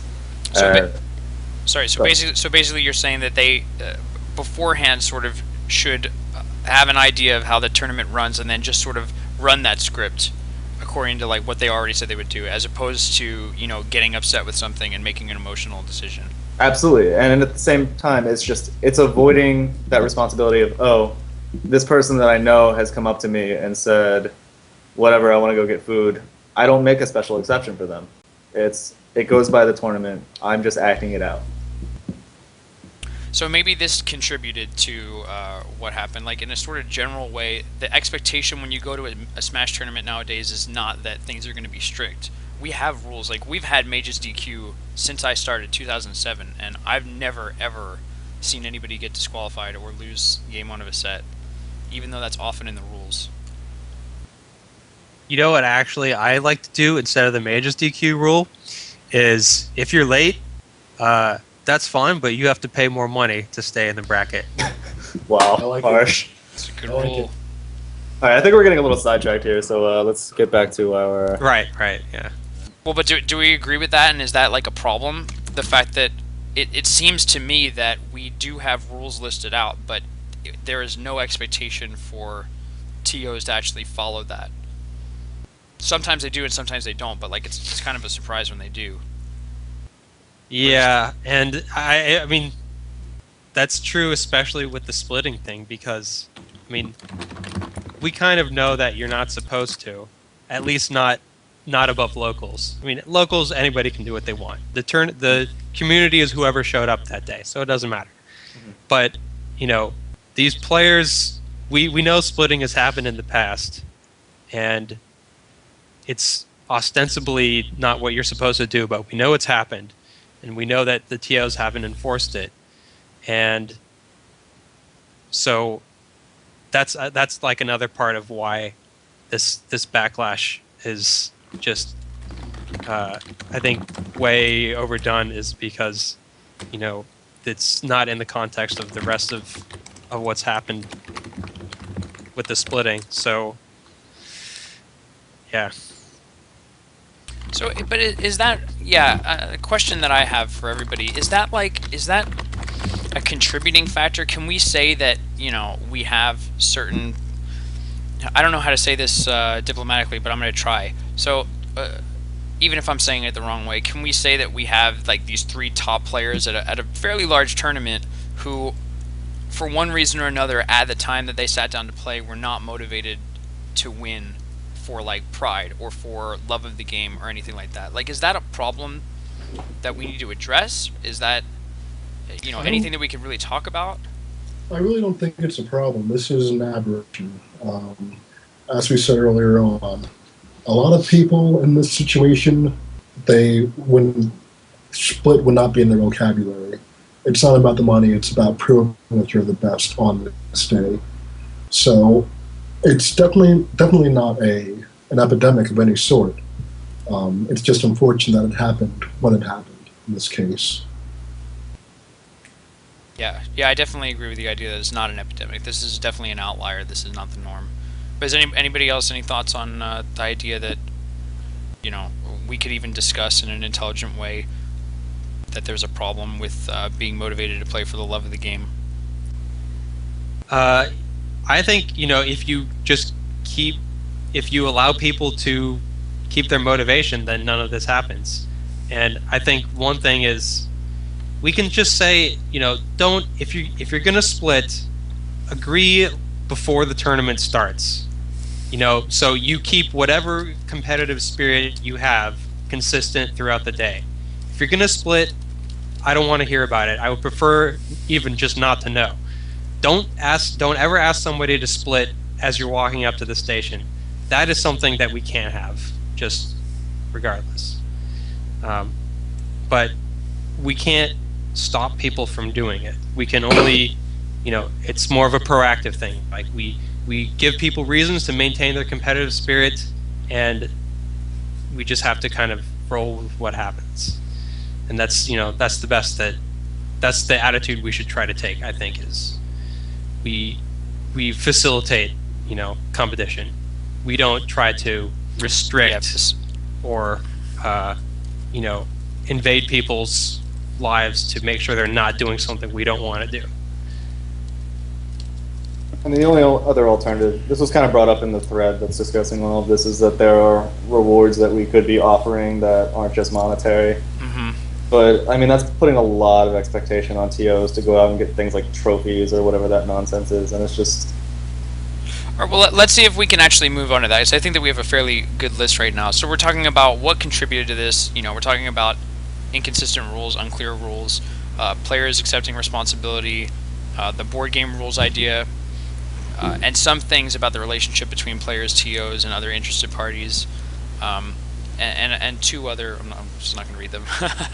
Do we think that there's anything more? Because I think that we're about at that point where we're ready to move on and talk about what we can do about it. Well, in the chat, Fuzziness is talking about seating or brackets also being a part of this. Yeah, you know what I'm going to do? I'm going to loop that into lack of resources / staff. So I feel like, maybe if they had more resources, more people, more time, they could have done a better job with seating. Well, not even that, just if you win X tournament, you get a higher seed here. However, it's kind of difficult because we aren't as organized as Evo or things of that nature. We don't have that one major where everything culminates at. So we can't say, if you win at X, you'll be seated, X seeding points. So where for me to clarify really quickly, you're talking about like Apex seeding points. right. Okay. But the problem is we don't have enough tournaments that are spread out evenly enough, or that enough people travel to for these Apex shooting points to be properly divvied out. Nor do we have that one major tournament. I mean, Apex is on its way and doing a great job at it. We're becoming our EVO, but it's not quite there yet. Yeah, Well, anyway, anything else on? I'm sorry, Sheridan. You can go ahead. Yeah, I think just to have that thing work, you need to have a community where everybody can show up to almost every event, and we don't have that because people don't make a whole lot of money off this game. People got their lives to deal with, so I don't think we can't. It's going to be a while before we can really just do everything by circuit points. I think it's a noble effort to try, but it's not going to be the solution for a while, if at all. Yeah. Okay, so are we good on what the contributing factors? Do we want to talk about what we can do to address? Because I think we have a really good segue into that.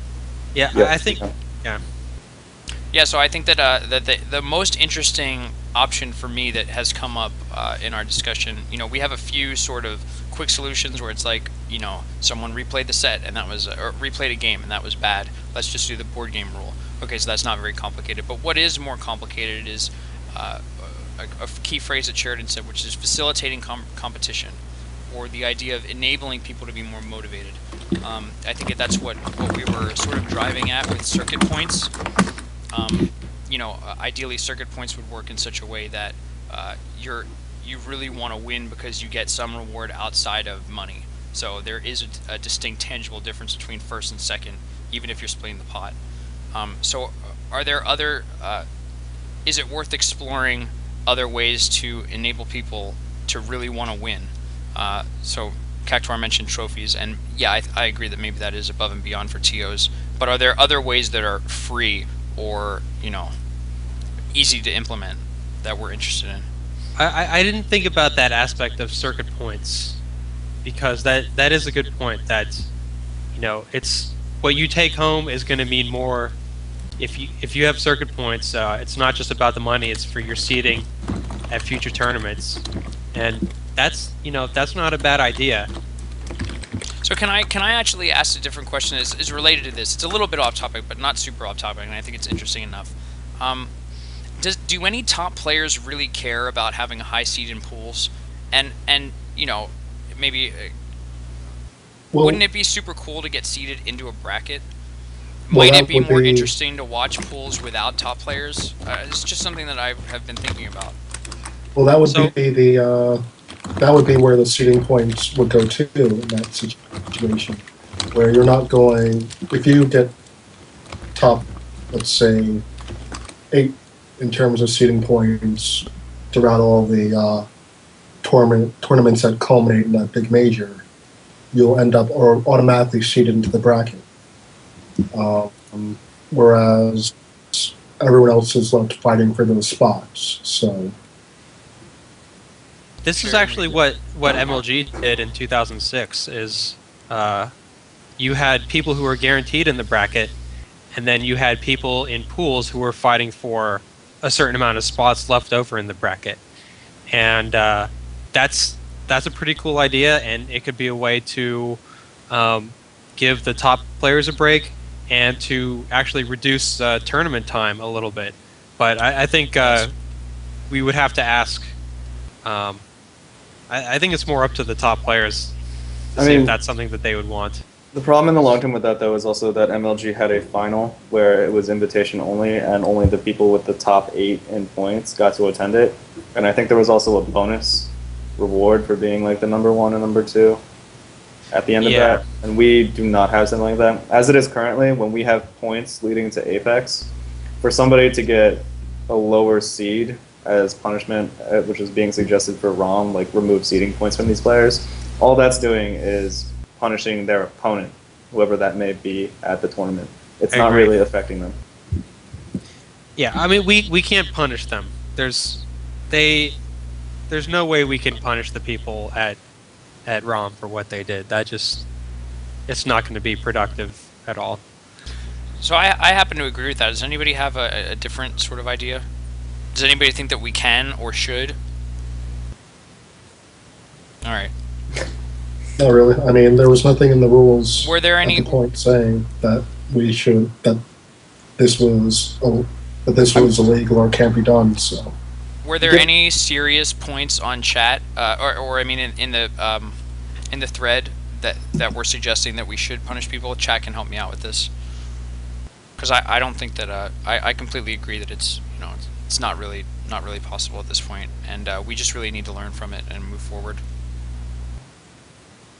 All right. Yeah, I mean, even if it were in the rules, the fact is we can't switch up how enforcement's been happening, and the players, nobody has expected people to make such a big deal of splitting before, so we can't just decide now to punish them. We can change how we're going to do it in the future as long as everybody knows this is what's up, but no, we can't do anything about what just happened. So another suggestion that I heard elsewhere, so circuit points is sort of related to it, a kind of, if we recreated the rankings, like power rankings, US power rankings, world power rankings. Yeah.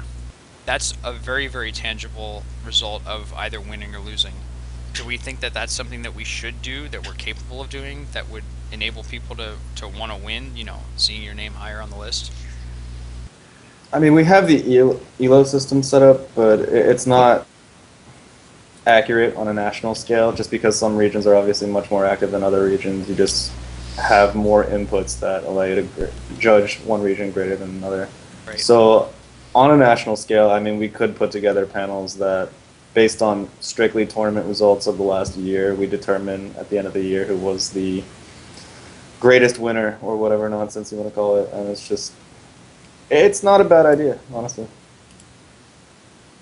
in my opinion. Yeah, I think that, I mean, at least for me, and I've never been a top player, but I definitely think that I would, if I were ever in a situation where I were less motivated, I think that would, I mean, it just feels like there's more at stake.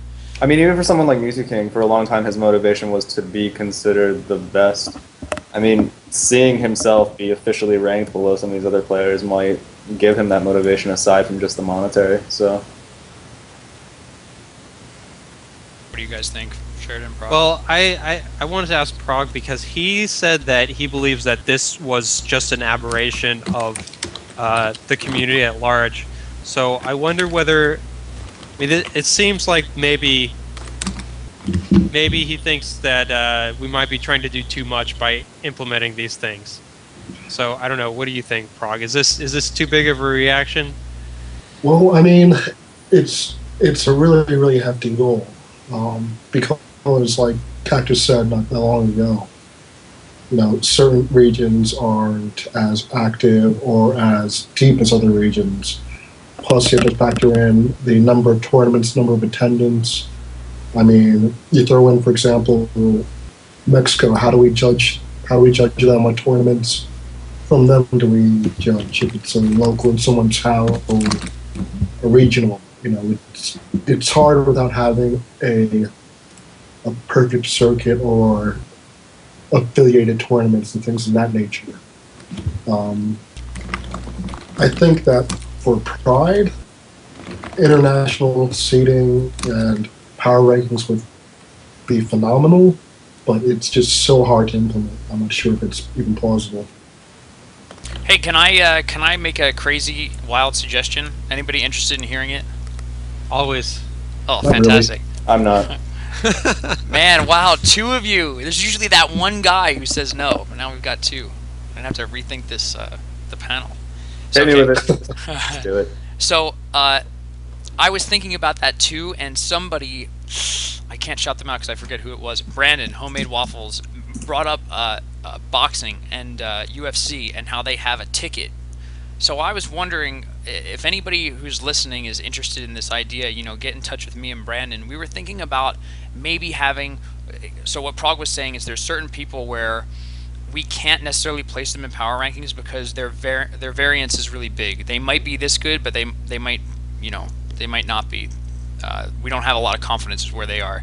So we could, for those special cases, have to influence a power ranking specifically, like prize fights, which I think would be really cool. It sort of switches it up from what we have now, which is maybe a best of 3 or a best of 5, to something like a best of 7, or maybe even a best of 9, and have the stage list predetermined by some process. We used to do that at Drexel. Was it fun? Oh, we did! We did! It was so hype! It was actually the idea that I had, and I eventually talked to, I think, PP about it, where we have an underground power ranking that is only affected by one-on-one matches. Yeah. And so the idea is that, you need to perform well enough in tournament to get your shot at these top names, and then those matches are the ones that we can really hype up on stream. They might even be better than finals because, sometimes we just have an incredibly skilled player in finals who's just going to steamroll the other guy. So it's just an idea, and if anybody's super interested in it, please hit me up. I think that could be really cool if we figure out the right way to do it. Like, it could be something that we do during, like, round 1 of pools or something, when there's, the pools are mostly, like, 1 amazing guy, 1 pretty good guy, and 3, like, people who came to have fun. Well, as the chat's been saying, I mean, we could, if we did do that whole thing with seeding and pro players being kind of excluded from the amateur bracket, while all this amateur bracket stuff is going on, we would have these exhibition fights going on, we would have crew battles going on, we would have whatever else involving those higher level players. Okay, so again, I'm sort of going to put this back on our audience. If any TO is running like a regional scale or something that's, if anybody's interested in following up on any of these ideas, please reach out to any of us. So you see all our Twitter handles. We're all very reachable on Smashboards. And I think that all of us would probably love to sit down and talk about how we can organize on a larger scale. I feel like our community does organize, and a lot of people are doing really amazing things. But if we want to take it to the next level, we're going to have to organize to the next level. And if everybody's excited about these ideas, let's do them. Yeah. I wanted to say one thing about the ELO rankings. Please. Yeah. So I have some doubts that this is really ever going to be useful. I think it's a great idea, and I don't want to discourage anybody from trying. But my opinion is that it's not useful unless it has predictive power. That means that you can use the ELO ranking to predict the bracket results better or as well as an expert smasher or TO. Because otherwise we can just use our brains to do it. So that's what I think is the proof is in the pudding for the ELO, and that's what I think they should focus on if they want to get acceptance. So if I was somewhat involved in that, and if I may speak for Foxlisk, and I'm not sure if he still feels this way, but when we were working on it together, it seemed that he felt that there was no way to get it to a perfect place, right? And any information that was put out by it would be flawed, and so the more work that he put into it that would make it seem like he's trying to say that it has predictive power, he was uncomfortable with, because maybe the community would use it the wrong way. Right, well, what I mean is, before a tournament happens, make a prediction based on the current state of the ELO rankings, and then compare them to what the actual result is. And compare them to what a bunch of people predict. And what needs to happen is the ELO ranking has to do as well or better than the actual people. That's going to be what I think. That's basically how I judge the usefulness of it, because ostensibly the goal is to use this to seed brackets. Right. So what I'm saying is that was not the goal of the SSBPD. It was not. I feel that it could be used for that purpose with more work, but as far as I understand, the purpose of it was specifically not that.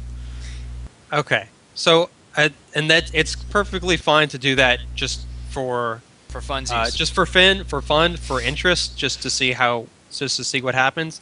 But if we're going to use it for anything, I come from a scientific background, so I'm all about, you know, testing it against predictions, and that's where the meat lies. Yeah. And so, by the way, if anybody who is very good with databases, web-based programming, wants to, you know, maybe work on something similar or try to work with Foxlisk and his team, you know, feel free to reach out. I think that with additional limitations, like maybe if we only put, you know, international tournaments in, or some limitations, we could get it to that point. So if anybody's interested in working on that, I'm super interested in it because I think it could save a lot of time for TOs. It has a lot of benefits. So, anything else on enabling motivation, enabling people to having some other reason to play?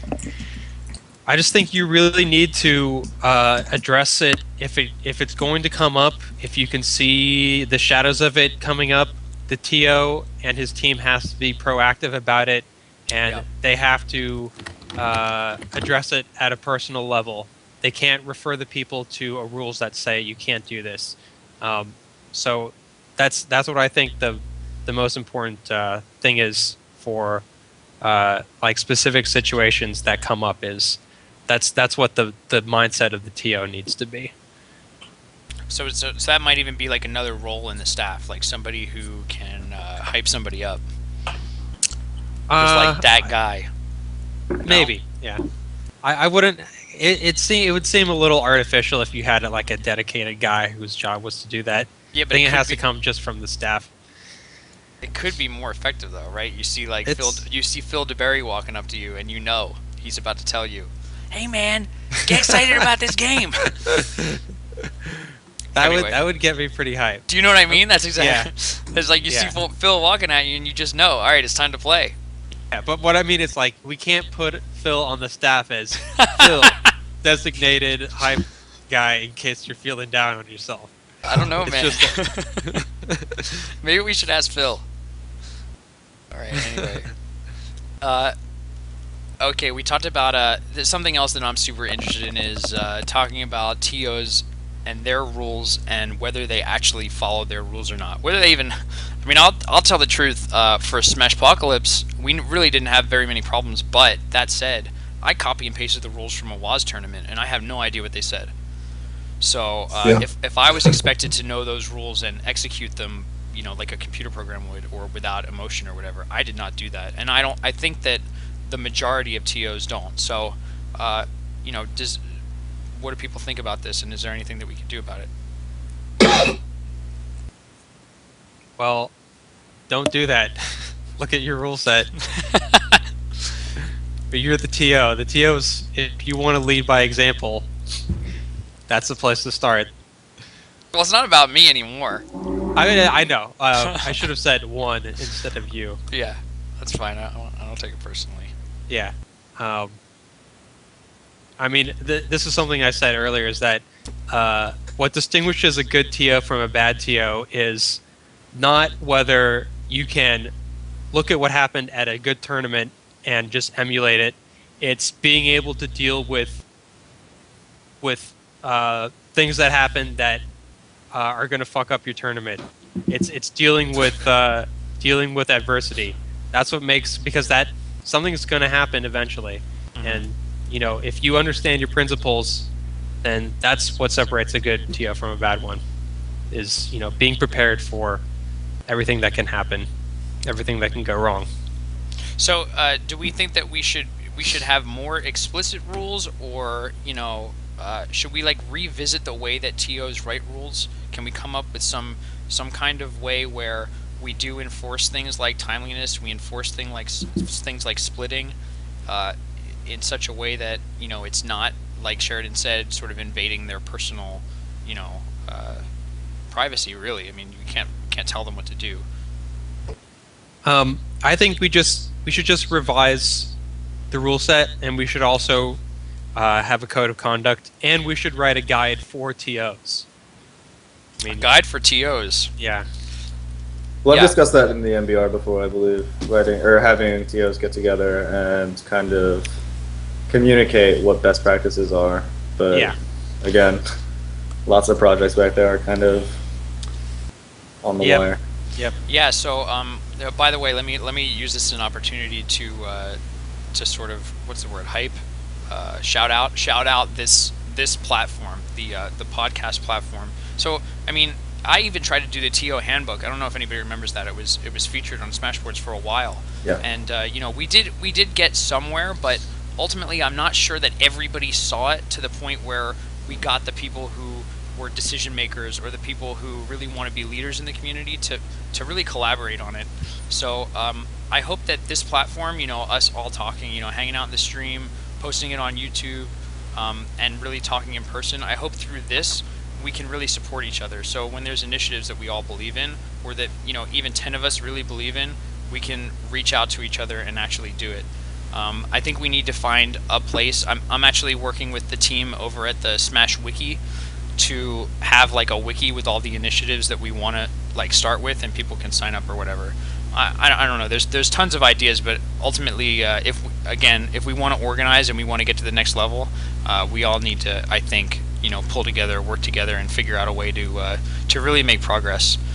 And I think like what Charlie was saying is really important. We have a lot of good ideas, but we probably don't execute them as well as we could. A lot of things get put on the shelf. So that's that. Yeah, and the MBR. That's really what the MBR is supposed to be all about. But I think the boards is just not the right format for it nowadays. So yeah, I completely agree with that. We just have to find a better medium for accomplishing that. I mean, on that topic, we've Yeah. been talking about making the move towards social media as far as moving our membership, kind of repicking our membership and just installing that into Facebook, just because it is a lot easier to communicate with everybody else who's back there through Facebook. Again, using the podcast method to kind of reach out to the community and get their feedback on what we're working on actively would be huge, honestly. And I mean, this is something we plan to do going forward, and I mean, we hope we have everybody's support on it. So just to call out the time, it's 10:48. I'm not sure how much longer we want to go. I would actually feel pretty good about talking about the MBR and talking about how we're currently set up, and then maybe calling it quits for tonight and just putting everything else for next week. Well, What do how people about we think do about a that? quick little Q&A, and then we can talk about MBR as kind of a last words thing. 'Cause Prague, Sheridan, what do you guys think? Yeah, that's cool. There was also one. Now, this is one issue that just came up that not a big deal that we don't have to discuss it now, but I think might be interesting is whether we should seed people, or how we should do our seeding in brackets, especially promoting from pools. Yeah, and if I can offer another like action item, I think it would be awesome if anybody who has any idea about this and is really like passionate about it, we can try different ideas at different tournaments. Like I think that we have a unique opportunity in that we have a lot of smaller local tournaments where you could spice up the rules and we could see what works and what doesn't. And then if we do organize and you share like the results of what happens, maybe we can figure out what the actual best thing is. So yeah, I think we should definitely talk about seeding. And Cool. how we do it as a community. We should have a little Q&A after it too. Oh, show. Here. Do you want to talk about that now? Um, Is that what you're saying, Sheridan? no, I think we should discuss the MBR first because that's kind of where we were. Okay, we close can do to. that. Yeah. All right, so open it up to Q&A. What's up, chat? How you guys doing? Can I eat again? Are we on No, like you're the having fun moderator. time? It's your responsibility to be picking up Ah. the questions and filtering them for us. Well, I guess really quick while we're waiting for the first question, I want to again hype up my initiative to up the production quality with a lot of our stuff. It sounds like we have a team of Europeans right now who are working on an update how to advance how to play video, as well as another group that might be working on a short video explaining tournament rules, what goes into a tournament, and some of those basic things that might show up on stream. That would be pretty basic. There were two other things. Eggum had the idea of short matchup keys that would appear on stream as well. And I'm missing the third one, so I'll skip to number 5. We had the manifest idea, which I think all of you are part of at this point, where we have pro players critiquing those that want and are asking for help. So any of you guys are interested with any of those, and especially those that are involved with the arts, media, especially you musicians, please let me know. You know how to track me down. Yeah, I think that initiative is super awesome. If you want to copy paste the URL into the stream chat, that might be a good idea. Well, it's not going to let you post it, but if you go just to switch to the dot with the dot. You know what I'm saying? it's too much effort. If you go to my YouTube channel, youtube.com/prog2112FOABP, it's the last updated video. Check it out. What are all those numbers? I'm not looking that up. Yeah, I didn't listen to any of that. Anyway, 12389 Q. What is this? Come on, man. That's what you used to put me in tournaments as. Should remember it. Oh my god, I kind of remember it. All right. Yeah. we're getting old. We don't remember these things very well. Yeah. True. All right. Do you want to start pulling out questions? Anybody? I saw S2J say that. Do we really think this is going to happen again? And is this a big deal? So Sheridan actually asked Prog the same question, I more or less. But I would be interested to hear, like the legitimate, like a good reason why we shouldn't try to address this sort of preemptively if we can. The issue there. It obviously happened once, right? And it happened at like probably the worst time that it could have. I don't know. I mean, this is one scenario, and we're saying that it's a one-off, sort of. But, I mean, not to call anybody out, but we've had a long history of problems with certain players. And every time it happens, we kind of just say, oh, they're going to be better the next time, or, oh, yeah, we'll make some changes. But then, as time passes, we just kind of forget about it. So I feel like Scar in this situation has done a really great thing and blown it up enough that we have awareness out there and we're not just blowing it off and saying, well, if it happens again, we'll address it. Because it has happened, it's just, we forget. Sheridan, what did Einstein say? He said a lot of things. What's that big thing, though, that relates to right now? I don't know. Never mind. I'm not going to put you on the spot. Well, it's something about, like, if you do the same thing over and over, you're freaking crazy. Yeah, insanity is doing the same thing and expecting different results. That's right. Over and over. Basically. So we're just trying to do something slightly different so that we're all better off. Mm-hmm.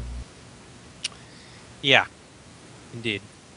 But here's one thing that people have brought up in the thread is that are we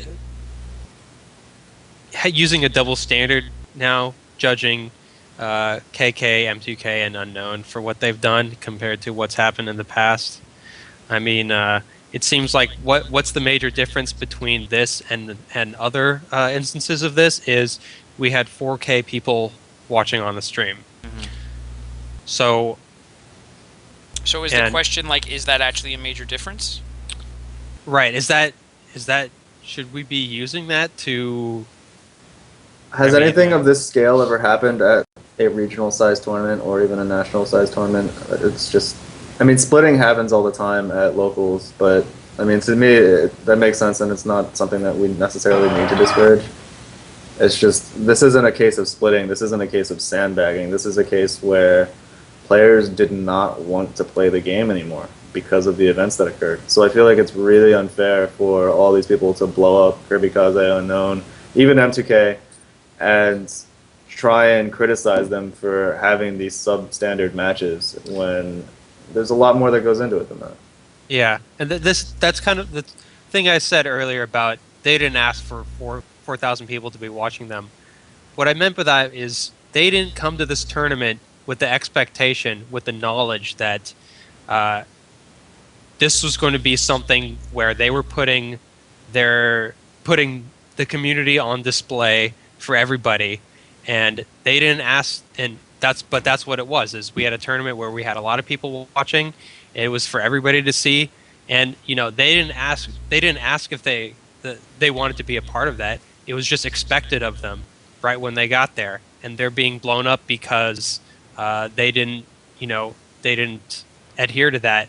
And I can really feel that that feels like a big imposition when all of a sudden you're told that you're expected to act a certain way because all these people are watching.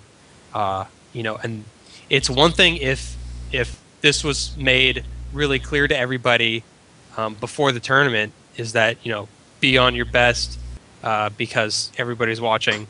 But so I completely feel for the people getting blown up right now. I think it's not deserved at all. So Gimmer wants to get on the call, and I'm going to bring him on. But let me actually just ask a question really quickly. So this is the way that I sort of have been thinking about this, is essentially who's been maybe hurt the most by what happened. And I think that the VG Bootcamp stream probably took a big hit, right? God Is My Rock came all the way out. He expected something and he got something very different.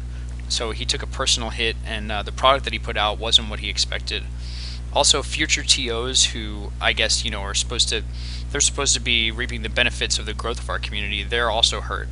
But we don't have any sort of structure in place where the big TOs and the prominent streamers are representing their interests. You know what I mean? Like, I feel like if we had a structure in place that would look something like all of those people having a quote unquote union or whatever, right? And they wouldn't agree to even stream a tournament if they don't feel that there's enough protection in place to prevent something that's going to really hurt their product. It's almost like he spent that money to come out expecting some return, but he actually lost twice. It feels really bad. So what do you guys think about that? Well, I want to get Gimmer in here because I don't think a lot of people know. Let's pull him in now. Sure. Let's pull him in, but I want him to explain what he went through to get to this tournament. All right, guys. First and foremost. Welcome Calvin to the call. Calvin, Gimmer. Special guest. Make sure your headphones plugged in and that we don't get feedback, or I'm going to kick you out. My hair. Hey, can you guys hear me? Yes. Yeah. Welcome to the stream. Thank you. So, please, what's up, dude? That might be me. Would you say nothing? No, you're good. You can hear you. One second, sorry, my bad. Maybe he That was can't me, hear that was us. Hey, can you hear me? Yes. Yeah. Yes, sir. Okay, I just want to address the point that Hayuga made, or Sheridan made. I think that point's kind of bullcrap, only because... I'm not trying to be offensive, because, it's expected at any tournament that when someone enters the tournament that they're playing to win. Like, that's expected at all tournaments. I know the circumstances were different because of all the stuff that happened, but, I mean, like, regardless if we have 20,000 streamers or one viewer, like, it's normal to expect someone to want to win the tournament. And in most tournaments I go to, that happens. And if people split, they usually keep it on the side. But, like, I'm not expecting... Like, it's not like we're expecting them to put on a show. It's just play like you normally play. Like, you're supposed to want to win. This is the first time either of them got the finals. But I do agree that there was a lot going on and people were getting emotionally affected, etc. I probably shouldn't have forced people to play. But I was getting really impatient because of things that happened with Mewtwo King earlier and everything surrounding my trip to ROM. But I guess, Prague, you wanted me to talk about that? Yeah, please talk about that. Could I push on that just a little bit though? Yeah. We do know though that in the past it's happened that people have not played like they normally would. Do you know what I mean? So Sheridan's just saying the players just acted the way that they normally would. Like, I feel like it's not the most uncommon thing in the world that somebody's playing the game, they don't feel like playing anymore, and so they don't for one reason or another. And Sheridan's just sort of saying it just so happened that it was, at a big tournament and it was on stream and it's kind of like a perfect storm. But it's not that, it's never been the case that we have some way to enforce people to play to win. We just don't have that mechanism. Yeah, Yeah. that's precisely it. Is they they've done this in the past, and they might have they you could say they should have expected it to be different, but I mean they didn't see at that time any reason that it would go down any different than it had in the past, and but all of a sudden there's that expectation on them from the stream, and now that's being used to to criticize what they did when it wasn't in the past, and that's the only difference that they can see. So that's what I Well, mean to say when I it's understand what you're saying. That makes sense. But to be fair, at Big House 2, we also had 4,000 viewers, and Unknown and Kirby Kaze also played on stream, and it was announced multiple times in the day how many viewers we had on the stream. Like, hey guys, we have 3,000 viewers, blah blah blah. Maybe I should have done that there. Maybe I should have been like hyping people up because of how many people were watching. But we didn't have a mic, so I didn't do it. So I can see what you're saying though. Yeah, and so just to tie that into what we were talking about earlier, I think that that's a great point. These are sort of ways that we can enable people to really want to play their hardest. We can hype them up that way. And to be honest, I thought that it was kind of strange that in M2K vs Unknown Set 1, there really wasn't that much hype.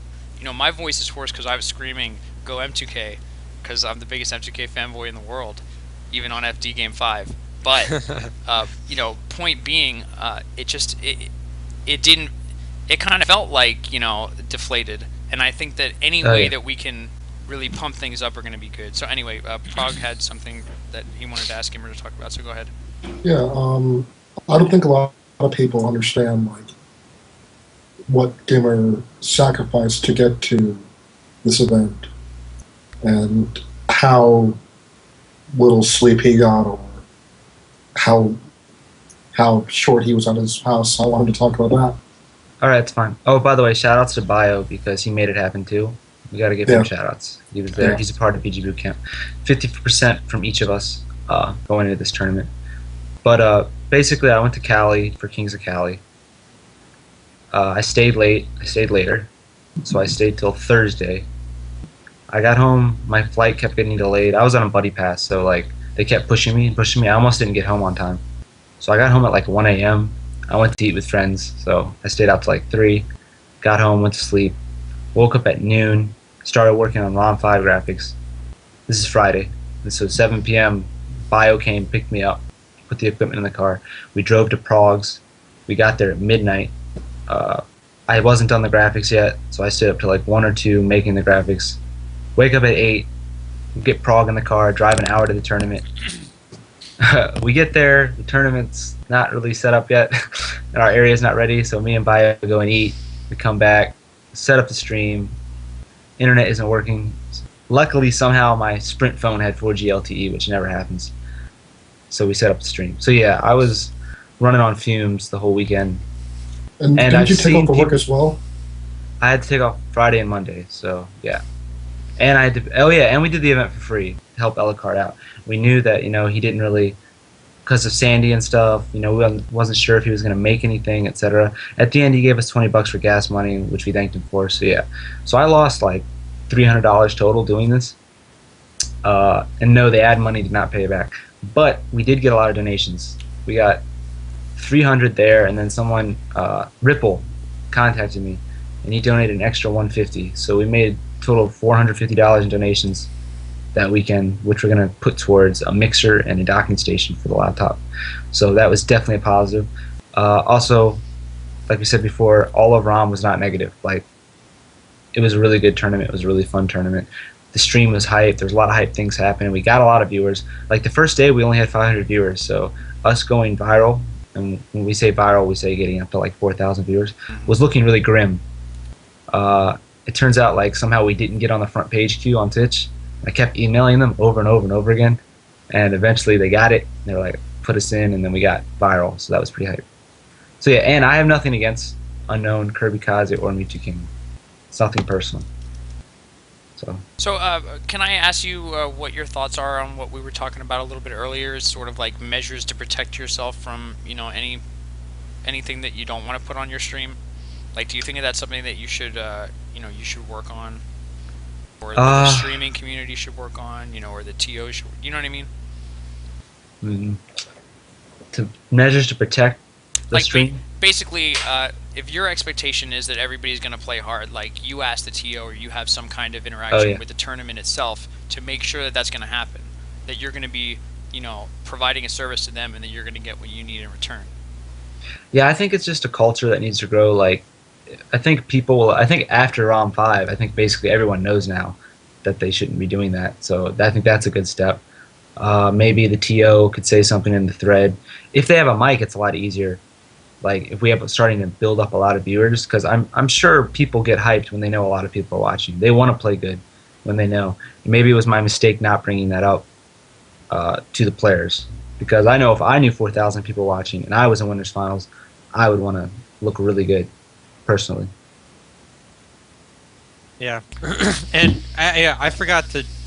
I saw you at KOC, but I forgot to thank you for all the work that you did there. Because I mean, you always do a great job. So I just want to say, as a TO, I appreciate everything that you've been doing so Thanks. far. So, and just to keep it up. +1 for sure.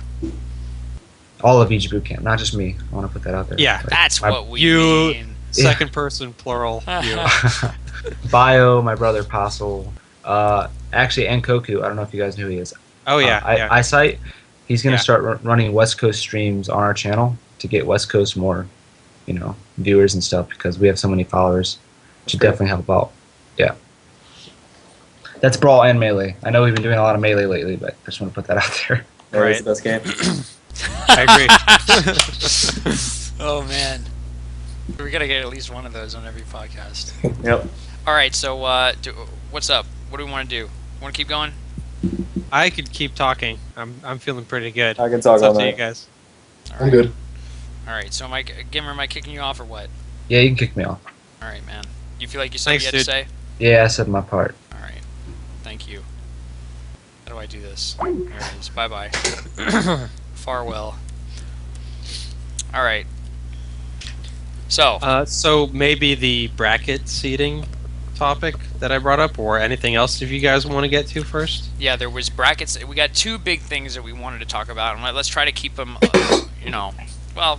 wherever we go. I really want to talk about the MBR. I think that we have a great opportunity to talk to Cactuar about it right now. He's been on the inside. He knows how it works. There are limitations to, first of all, Smash boards, and I guess the structure we have in place that maybe keep us from moving forward as quickly as we can. He was talking about some better ways to do it, and what the reality of that is. And then second, we have the topic of seating in general. Any ideas on how we can do it better than we do it now? And I don't know. What are you guys more interested in talking about? I don't care either way. What do you guys think, chat? What? Yeah. So press 1 if you want to hear about what. Press 2 if you want to hear about what score. What'd you say? Press 1 if you want to hear about what topic. Oh, that's so smart. Yeah, press 1 if you want to hear about the MBR. Press 2 if you want to hear about seating. Do it right now. I want to see a bunch of numbers. Let me see numbers. 1. We got 1. Wait, Got which, a 1. does anybody know which was Oh, which? you got a 2. Oh no, it's It's a little split up. Wait, I is don't it know. 2's gaining. I see Oh, some threes. dude, Oh, that's Threes. what- okay. ruining Somebody's it. really funny with 3 and 3 is actually for me to take my shirt off, so. I think I'm the seeing a vast lot of majority. idea. I'm seeing a lot of ones. Vast All right, majority is 1. All right. Yeah, okay. One We it can is. talk about MBR. I mean, Sheridan and I are both leaders. You're the unofficial king of the MBR, man. I wanted to address that. Heavy I am lies the often- crown on the head of the king of the MBR. Anyway, so we have a lot of issues with the MBR. We had restructured recently because the prior MBR was basically just like a boys club that was founded in the Midwest, and then just really had people brought on who were friends of friends and all this other nonsense. So at some point, not that I was trying to be that proactive, but we decided to restructure, drop the entire membership, and then start it over. And the previous idea was that the MBR was really like supposed to be this place where good players went and discussed strategy and made decisions on tier lists and rule sets. And that's kind of shady because, I mean, why are you hiding all the good information to just the top level players? And then on the same page, it's why is it just these people that know people from the Midwest? So going forward, I wanted to change that towards more we contribute to the community. And to do that, you have to look beyond just tier lists and rule sets and look at what kind of projects you can do that can provide information to everyone else and that can kind of bring players who aren't necessarily the cream of the crop, and if they want to participate, to be able to interact with whoever they really want to that's back there and put out things such as information databases. We had a lot of work done on the ELO project again from the back room, and I don't know, there's a lot of projects back there that we have just kind of this idea that we can accomplish all of this, but we just need people who are willing to put time in, and that's kind of a problem. It is a 10-year-old game, and I don't know, to spend your free time on a project as opposed to just playing it, it's really difficult because most of the time I just want to play Melee. I don't want to sit there and talk about how I can help somebody else, even though I do a lot of that. But so we went out there, we put out an application process, which was more based around what people have already contributed to the community and how willing they are to, I don't know, do work on some of these projects. But what ended up happening was, first of all, we got shifted down to the bottom of Smashboards, which in itself, it doesn't sound like such a big deal, but it really is. It's a different... We used to be just part of the actual Melee discussion, like sub-thread, and now we're in some little back room that nobody bothers to check. So, I mean, we kind of took a hit in people being contributors from that, and then it's just, again, difficult to get people to want to contribute in the long term. So, I mean, we did have a couple projects that were successful, but again, it sounded like it was just coming down to being tier lists and rule sets again. And I don't care about tier lists. The rule set is a big deal to me because that does affect everyone. But all the other projects we had back there, we had people initially be interested and then kind of drop interest. So, I mean, to me, one of the big problems I see is that the forum model is really outdated. I say that all the time, but it's just, it doesn't help that we have to go through this huge process to just get posts in there and then expect other people to go to this location and look into this back room and reply to anything. Like, we have better methods, there's new technology, and one of the biggest ones, unfortunately, is Facebook. And I mean, every region has a Facebook group at this point, and the Facebook groups are, I'm pretty sure, all more active than the forum, like the sub-forums that they have on Smashboards. Can I get get a quick count on that? Yeah, NorCal definitely agrees. I guess Prague's from the same area, more or less, as Cactuar. Yeah, before this, I rarely check Smashboards once every 2-3 weeks. Right. I log in, I see New York Smash, East Coast Melee, Long Island Melee, and then Cali for some reason too. I don't know why I'm in there. Yeah. I mean, I think those nests because it lets you see everybody else who's in your community as well. It's not just, we have these forum names. It's, this is my friend yada yada who lives over in whatever town that's close by to here. It gives you a place that everybody's on Facebook anyway. It gives you a place that you can just access easily. And yeah, long story short, I think in the long term we are going to be looking to kind of move our actual discussion center something that is more accessible, such as Facebook. But I mean, we'll still have the NVR in the back, but who's going to use it really? Sheridan, do you have anything to add to the to either of those ideas? That's pretty much exactly what I was thinking. Nobody has the time or inclination to check these boards anymore. I mean, I feel like we all kind of know what needs to be done or what we could do to facilitate growth in the community and to keep it better organized and get more information out there, but just the forum is not the way to do it. I mean, it's great for keeping information, easily accessible, but it's not good for getting things, keeping conversation going and actually getting things done. So I'm all for a move to whatever format we decide is best. Right, and a big part of that is I mean, we have this structure where I'm considered to be the leader, I guess, of the MVR, but that was never the intention because, I mean, even though I'm called that, there are 3 other people with the exact same position that I have that kind of goes unknown. And Yeah, just because you were actually doing shit when you did that, and I was not. I was mostly we all busy, have our, like, quote actual unquote busy. Yeah. But I mean, really, what is going to end up happening is that the MBR is just going to be.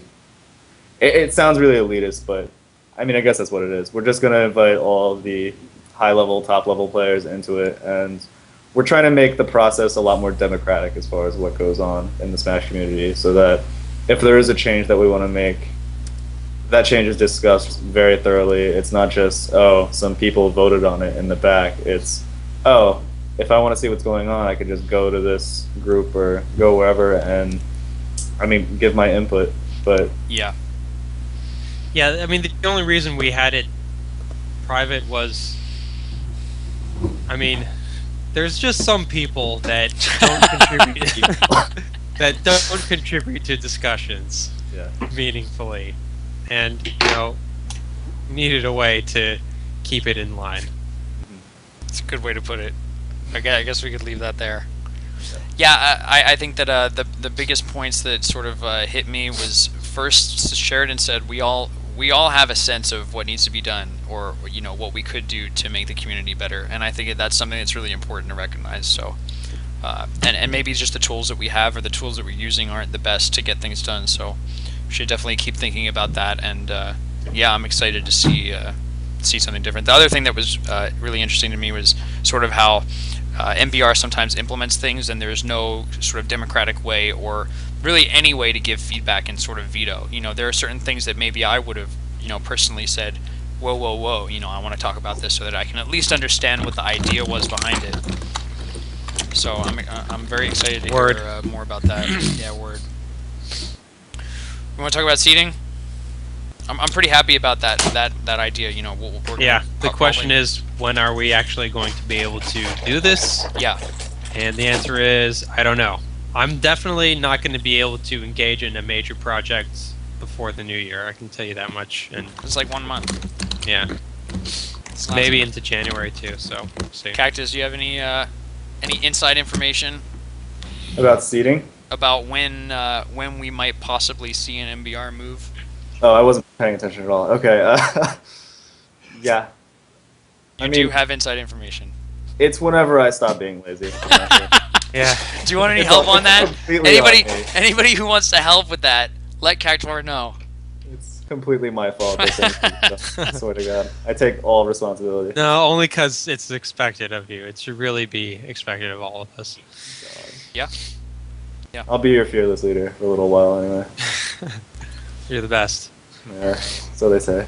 Now we're going to talk about seating. So I might not have a lot to say about that. So I'm actually going to give you guys probably give Sheridan the driver's seat on that one. Yeah. So I a got into an argument with somebody in the back room about this.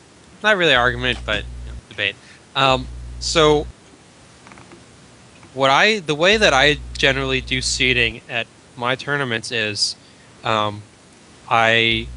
you run pools, and let's say you have 16 pools and you take the top 2, so you're going to make a 32-man bracket. So I've got my top 1 and 2 from each pool. I use the TO promote to bracket function, which always seeds 1 and 2 against one another and ensures that there's no people from the same pool playing each other anytime soon.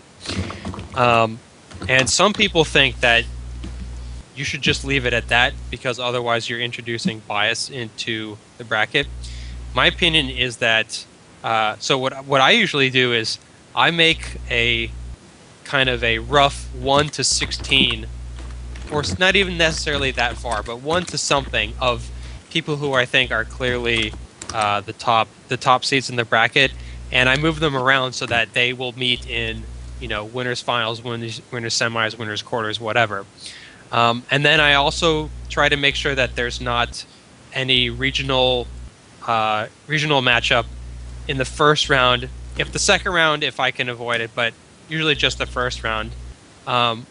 So I do that, and then I go back and make sure that nobody's playing somebody from their same pool in the next 2 rounds also. So that's how I generally seed brackets. And I got put on blast because the idea is that maybe that's introducing bias into the bracket. So, and that you should just, you should have it be quote unquote unbiased. I think biased is the wrong word, but another point for later. That you should just, whatever happens in the bracket, you do it. And if you don't like it, just hit generate a new one or something like that. So I wanted to get your guys' opinion on that. So essentially the argument is to leave it to chance as best we can so that there's no, like, I guess, conscious sort of manipulation of the bracket. Right. Well, I have my Yeah, opinions. So Fuzziness is saying, couldn't that be solved by a double feeding system, aka previous tournament results, pool results? And yeah, so what I do is I always before a big tournament where people from other regions are coming, I go and look at their power rankings, and I always get people from other regions to come and help me seed when I do this. So it's not just my opinion. It's me and at least 2 other people that are helping me do this. So I try to eliminate bias, at least in that way. Yeah, so I mean, the biggest I'm sorry, I'm just going to say one quick thing. The biggest question that I would have is, like, if somebody is arguing that you should press the random button until you get exactly what you would have created while thinking about it, then that makes 0 sense to me at all, right? Like, if you already know what the rules are, you're just going to press randomly seed until it gives you what you want, so why not just do it? Well, I mean, I think I might be projecting that onto him. I think he just wanted to do random and let it go. Okay. And that's because that's just no quote-unquote bias at all. Right. So if people have to play within region or wrong seeds, you just play it out. Right. Kaitor. Yeah, I have a... I don't know if this is even on topic. It might be slightly off topic. It's the use of top 2 out of pools. I just don't understand why TOs are suddenly doing this, where they're only taking 2 seeds out of pools, because that's just putting a lot more responsibility on them as far as having to separate out only first and second seeds, as opposed to getting results from pools that allow you to seed out to maybe top 4 positions. And it's just, I mean, I'm not a TO. No, I just use that as an example. When possible, I mean, in my perfect world, I would run pools of 8 and take top 4 in each round, but that's not always possible. Apex, there was time limitations there, and that had to be top 2, although that wasn't my personal decision. At the large Rule 6 regional that I and Bobak ran, it was either straight bracket or pools with top 2, and I just opted to do pools with top 2 because we had enough time to do it, and it was better than a straight bracket. So that's the only reason that I would do top 2. Otherwise, I completely agree with you.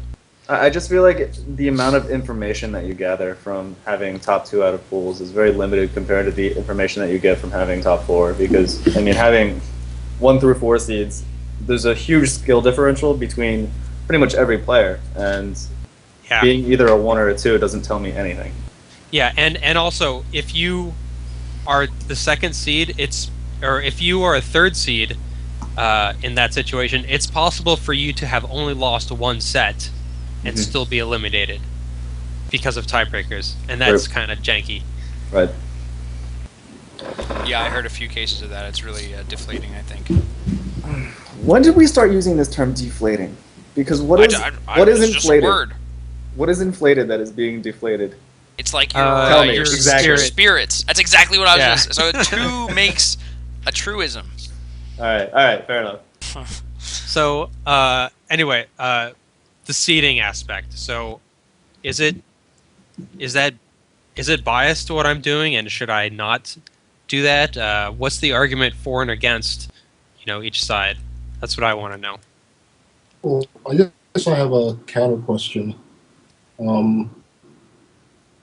We usually do pools with top 2, and we brought up larger pools with more people escaping. have we ever thought of doing something similar to what? I mean, I don't want to really, continue to compare us to the FGC, but they do basically bracket pools where Yeah. X person gets out in winner's side, other person gets out loser's side, and it's definitely more of an uphill battle. But could that have some benefit? I mean, I feel like that's almost functionally equivalent to doing a straight bracket. It's only different from an organizational standpoint. So, I mean, I don't think it affects the results one way or another. I could be wrong about that. Plus, when you in a bracket pool for the losers finals to find out who's getting second, you can play somebody that you already played before.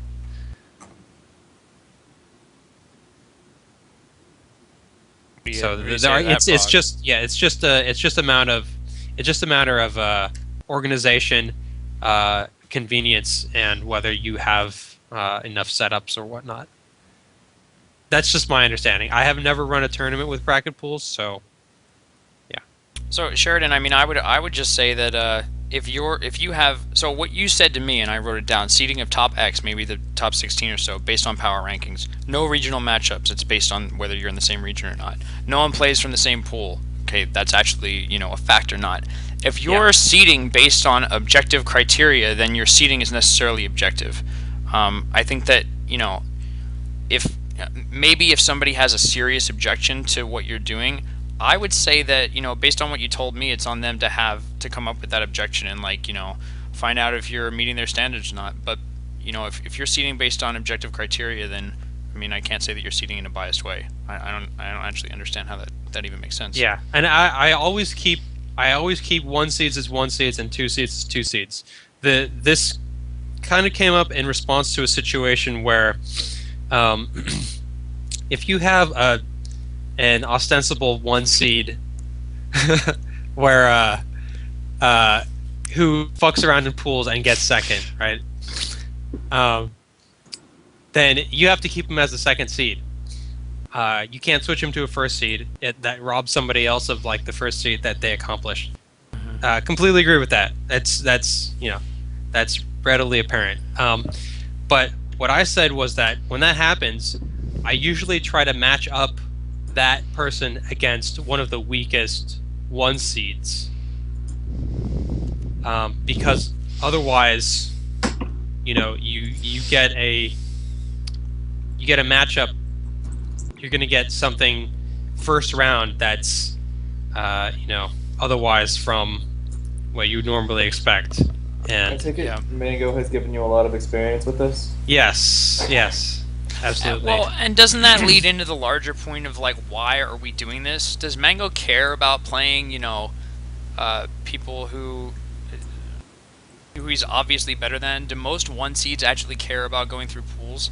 I mean, I actually just question why we have these matches, because I mean it makes it harder for mid-level players to distinguish themselves. It might be cool for low-level players, but I mean we can have. There's other ways to make that happen. So why are we even doing this in the first place? So this is an argument for having those points bracket, where people bracket, yeah, exactly. Yeah. Pro bracket, amateur bracket. So you don't have to deal with that. So Sheridan, So, why don't we do that, in the man? situation where that does happen, we have to have a way to address that. Yeah. Yeah, and that makes sense to me too. So do you think it's appropriate for me to, even though somebody's a 2 seed, if I know they are better than, not only most 2 seeds but several 1 seeds, to put them against a 1 seed that's that's on the lower end of the set of one seeds. Basically, I don't feel like I should have to treat all 1 seeds as equal to one another and all 2 seeds as equal to one another. Right. But the argument against me is that the complete unbiased way is to do just that. yeah, well, I think that intellectually, intuitively, we know that if you do it randomly, there's going to be less accurate results. I mean, that's just somewhat obvious. So, I mean, I guess the question is whether we trust the pool's mechanism to do its job, without our intervention, or whether we want to have a bracket that's accurately seated. I mean, that's like a Right. values question, But right? but my the person who disagrees with me would say that that's introducing your bias about your expectations about what should happen, Yeah, and that's what pools are for. right. And I think that that's a legitimate criticism, but at the same time, if what we really care about is the end result, then we need to have as accurate a bracket seating as we can. And so all you're doing, as far as I can tell, is influencing the brackets to be more accurate. It's Right, and artificial, that- but I yes. mean, it's So- driving towards an end result that aligns with your values. And maybe he doesn't. Maybe the guy who's responding to you doesn't care about having an accurate bracket. He wants pools to go the way that pools are supposed to work. Well, it will be accurate in the limit of, if you do this over and over, the distribution of results will eventually come out to be accurate. Right. But you can't guarantee Since we only that have for 2 rounds of tournament. pools, yeah. Yeah. So, yeah, I think that's a values question. Yeah, I agree. So that's basically what I wrote up in my responses. That the tournament is basically, he said that my job is not to make people happy. My job is to run an unbiased bracket. And I said, well, I think it is partly my job to make people happy, and if I can sacrifice, if it takes a little bit of bias to do that, and again, I don't agree with the word bias, but then I'm going to do that. And a good TO knows, what the balance of those two things are, because I think switching two people around to avoid a regional conflict who are equally good, assuming everybody is basically equally as good, it gives everybody a better experience, and the difference in results is beyond, you can barely tell. I mean, it doesn't skew the results to a meaningful degree, I think. So yeah, if anybody doesn't think that the TO's job is to give everybody the best possible experience, come on the next show. I would love to hear your opinion and sort of understand that mindset. I think that for me at least, is anybody in this chat of the opinion that the TO is not supposed to have a good tournament? Yeah, so if anybody really believes that, I would love to talk about it. But I think that what Sheridan's saying is pretty good. All right. I think we're starting to drop some viewers. Yeah, I want to go to bed, man. 2 hours and 2.5 hours in now. So. Does anybody want to take questions? Yeah, if there's a last couple questions that we can answer, that's great. All right, guys. So yeah, just to wrap up, we have a pretty good list of things that we can do to make things better. It's right here. I'm going to make this available on the thread. Please check it out. If anybody has any questions about how they can get involved in that, you can obviously reach us through Skype. Again, you can go through the forums. You can go through really anything. So yeah, with that, let's go to some questions, and then let's dip. And again, there's more out there than Smashboards and Facebook. I want to give a shout out to the Game of FAQs community, as well as the Smash Bros. Reddit, subreddit, pardon me. And finally, again, if you are capable, guys, NEC is a huge tournament that's next weekend. If you are capable of making that, please do. I myself am going to attempt to do it. I'm not sure if I can, but I'm going to do everything I can to make it there, and I implore you to do the same. Yeah, so shout out to NEC. Take a look at it. We'll include it in whatever thread we have. Sound good? I have a good question from Doswell. What YouTube channel are we going to upload this to? We're going to upload to Waffles' channel because we want to leverage all the subscribers he has, and we're going to upload it to the VG Bootcamp channel. We were thinking about doing a restream or like a rebroadcast on Friday. That's totally up to Gimmer, and I'll talk to him about that. So I see a lot of people talking about Swiss in this stream, and I have actually run several Swiss tournaments, Swiss locals, in NorCal. And I can say I actually don't like them very much. I don't think they have any real major advantages over pools to bracket or in terms of accuracy. Definitely no advantages in terms of practicality from a TO standpoint. And one of the big problems I have is if you're going to do pool, or if you're going to do Swiss into bracket, for example, and you're going to take let's say the top 4, okay? Let's say top 8, because that's what I usually do. So what can happen is you have one person who's got the perfect record, maybe 2 people who have 1 loss, 4 people who have 2 losses, right? So that's 7, and then 5 people who have 3 losses. So now you have a 5-way tie for that last spot in the bracket. Breaking a tie break like that is really a pain in the ass, because basically the only thing you can do is strength of schedule in that case. And that's pretty much just the luck of the draw of who you got placed against during the Swiss tournament. And that's kind of a janky way to break a tie among 5 people. So that's one problem with it. Another problem is you are spending a lot of time running matches that have no material effect on most of the rest of the tournament. Once you have 2 or 3 losses, or whatever it is, in the case of your Swiss tournament, you're effectively eliminated, and it takes away from and those people are only going to play other people who are of the same skill level, and they all know that they're eliminated from the tournament. So the spirit of competition is somewhat diminished among them.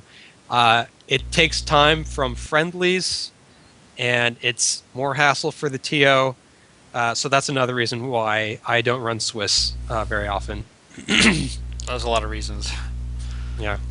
So, yeah, I mean, I think that something that would be great, it seems like a lot of people, at least in the chat, really believe in Swiss. I think that, yeah, we have run a few of them, and, I didn't really care one way or another, but it would be really cool to see TO's experiences with Swiss, players' experiences with them organized somewhere. So that's something else that we could talk about, how can we actually not collect data, but, in a way that's better than forums, like really understand who's doing Swiss well, who isn't, so on and so forth.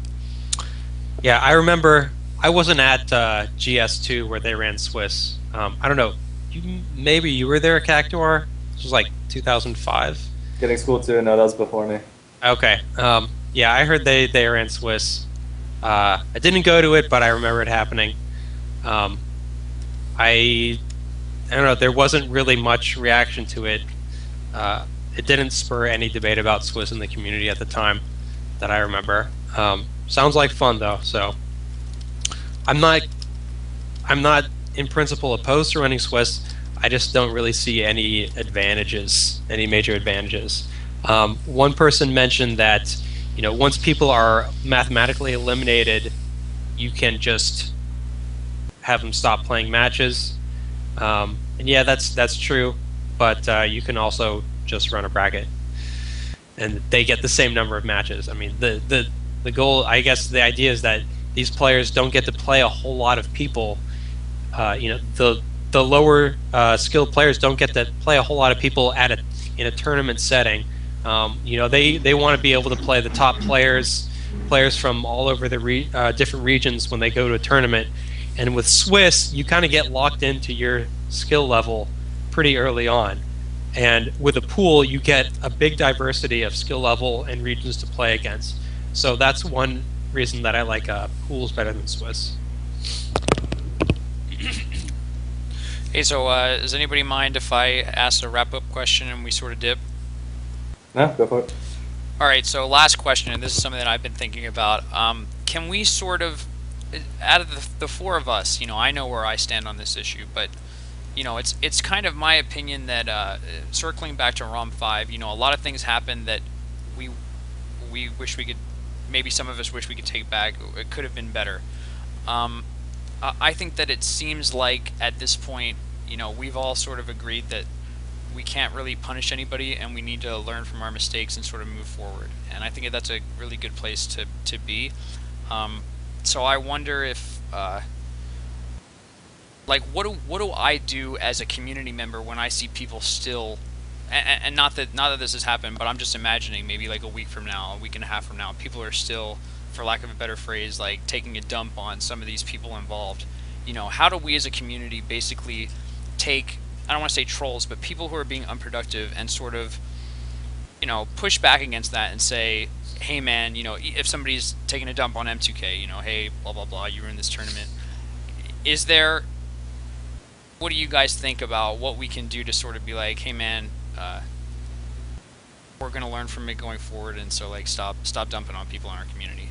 Some people deserve it more than others, I guess, but does that make sense? I kind of rambled a little bit. I think I'm getting tired, but I mean, I've made my effort to kind of explain the situation and defend all three parties involved. And if people still want to go out there and attack them for it, I mean, you're just coming off as ignorant. And to me, that kind of represents somebody that I'm not going to want to interact with at a tournament in the future. So you're just kind of exiling yourself from, higher level discussion. You're never going to progress in the community if you are the type of person who goes out there and attacks other people, because I'm going to notice you, and I'm going to know to avoid you. And you can just be content being some forum troll, but you could also kind of focus your efforts and become somebody who can contribute, can become known for being a good asset in the community. And really, that's the person's choice. So yeah, you can be. You have to ask why somebody is going after these people. Do you actually want to? Do you just want to make them feel bad, or do you want to help them understand, what they did, why what they did was wrong, and help the community out that way, or do you just want to feel better about yourself and put your beliefs and principles on display? And we don't have any use for people like that. So criticism is great when you have a goal in mind, when you're doing it in good faith with the other person, as in trying to persuade them of the error of their ways. But it's useless to just throw out some absolutist ideas and say this is wrong, and that's the end of my contribution. We can't have that. And I think to specifically point out Kirby Kaze and Unknown and YouTube King to some extent, they know what contributed to bad things happening. They know where they could have done better. And in this situation, we've talked it to death. We really need to kind of not forgive, but understand that there's always next time, and they're going to have chances to prove themselves. So until that happens, you need to just kind of let it go. Yeah. M2K. No, go for it. I shouldn't. Oh, yeah. No, I think I might say what you were about to say was Mewtwo King seemed to express regret for this splitting, and he says he doesn't know that it was so bad, and he says he's not going to do it again. And I never know how to parse out the truth from what Mewtwo King says, but right. I guess I'm inclined to believe him in this case. I as think long as nobody. I think maybe I believe that he believes it, but I don't know if that's actually, if somebody pressures him, then he might cave. Who knows? Yeah, but one way or another, like that's such a black and white statement that we'll know, right? Yeah. Prague, I said before. Sorry, go for Prague. Any closing thoughts? We really can't stop them from saying what they feel in the situation. However, it's over, guys. It's happened. It's in the past. And honestly, I do believe it's a good thing, because it did bring out a lot of issues that the community has. If this didn't happen, I probably wouldn't be pushing for better production in in our streams and whatnot, we wouldn't be having a podcast like this week and things of that nature. So it definitely has been a good thing that this has occurred.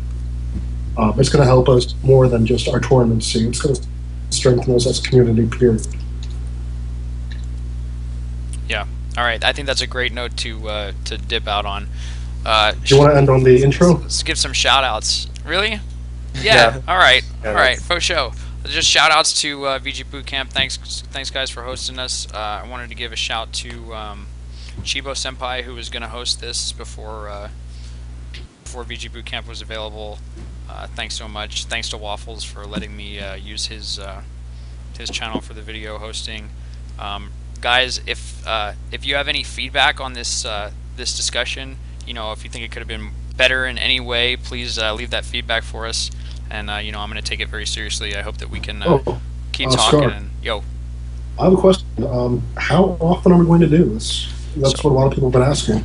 Yeah, I mean, I think that I want to gauge gauge, right? Gauge. Yeah. Not gauge. Yeah. I don't know why I always think it's gauge. G-A-U-G. I'm going to gauge the feedback, see, what people think. I personally believe that for the next month, we could do once a week. I think we have that much to talk about, and I think we could scale back. I imagine that if we're actually moving forward with the projects that we set out to do, we could talk all the time.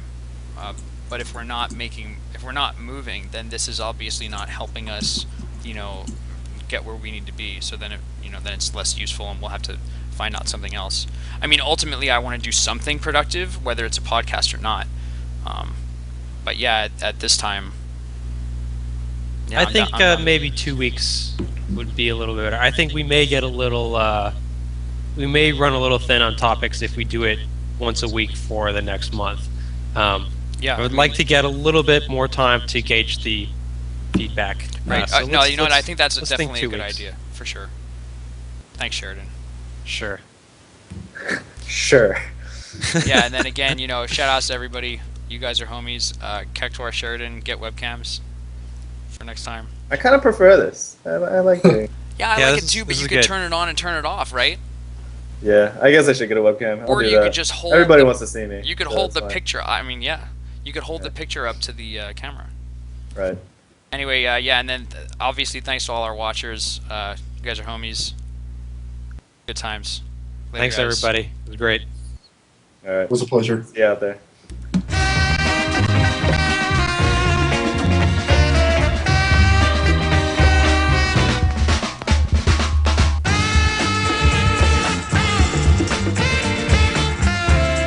What's going on here? We got a cool little video. Scar probably just whipped that up in like 4 hours. Just thanks to Frog, the homie. Nice.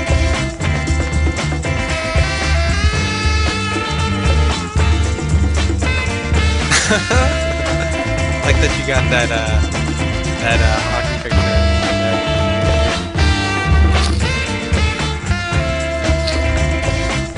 Special guest. Nobody. Go to bed, King Kong. We had Gimmer for a little bit. Peace out, Romney 2012.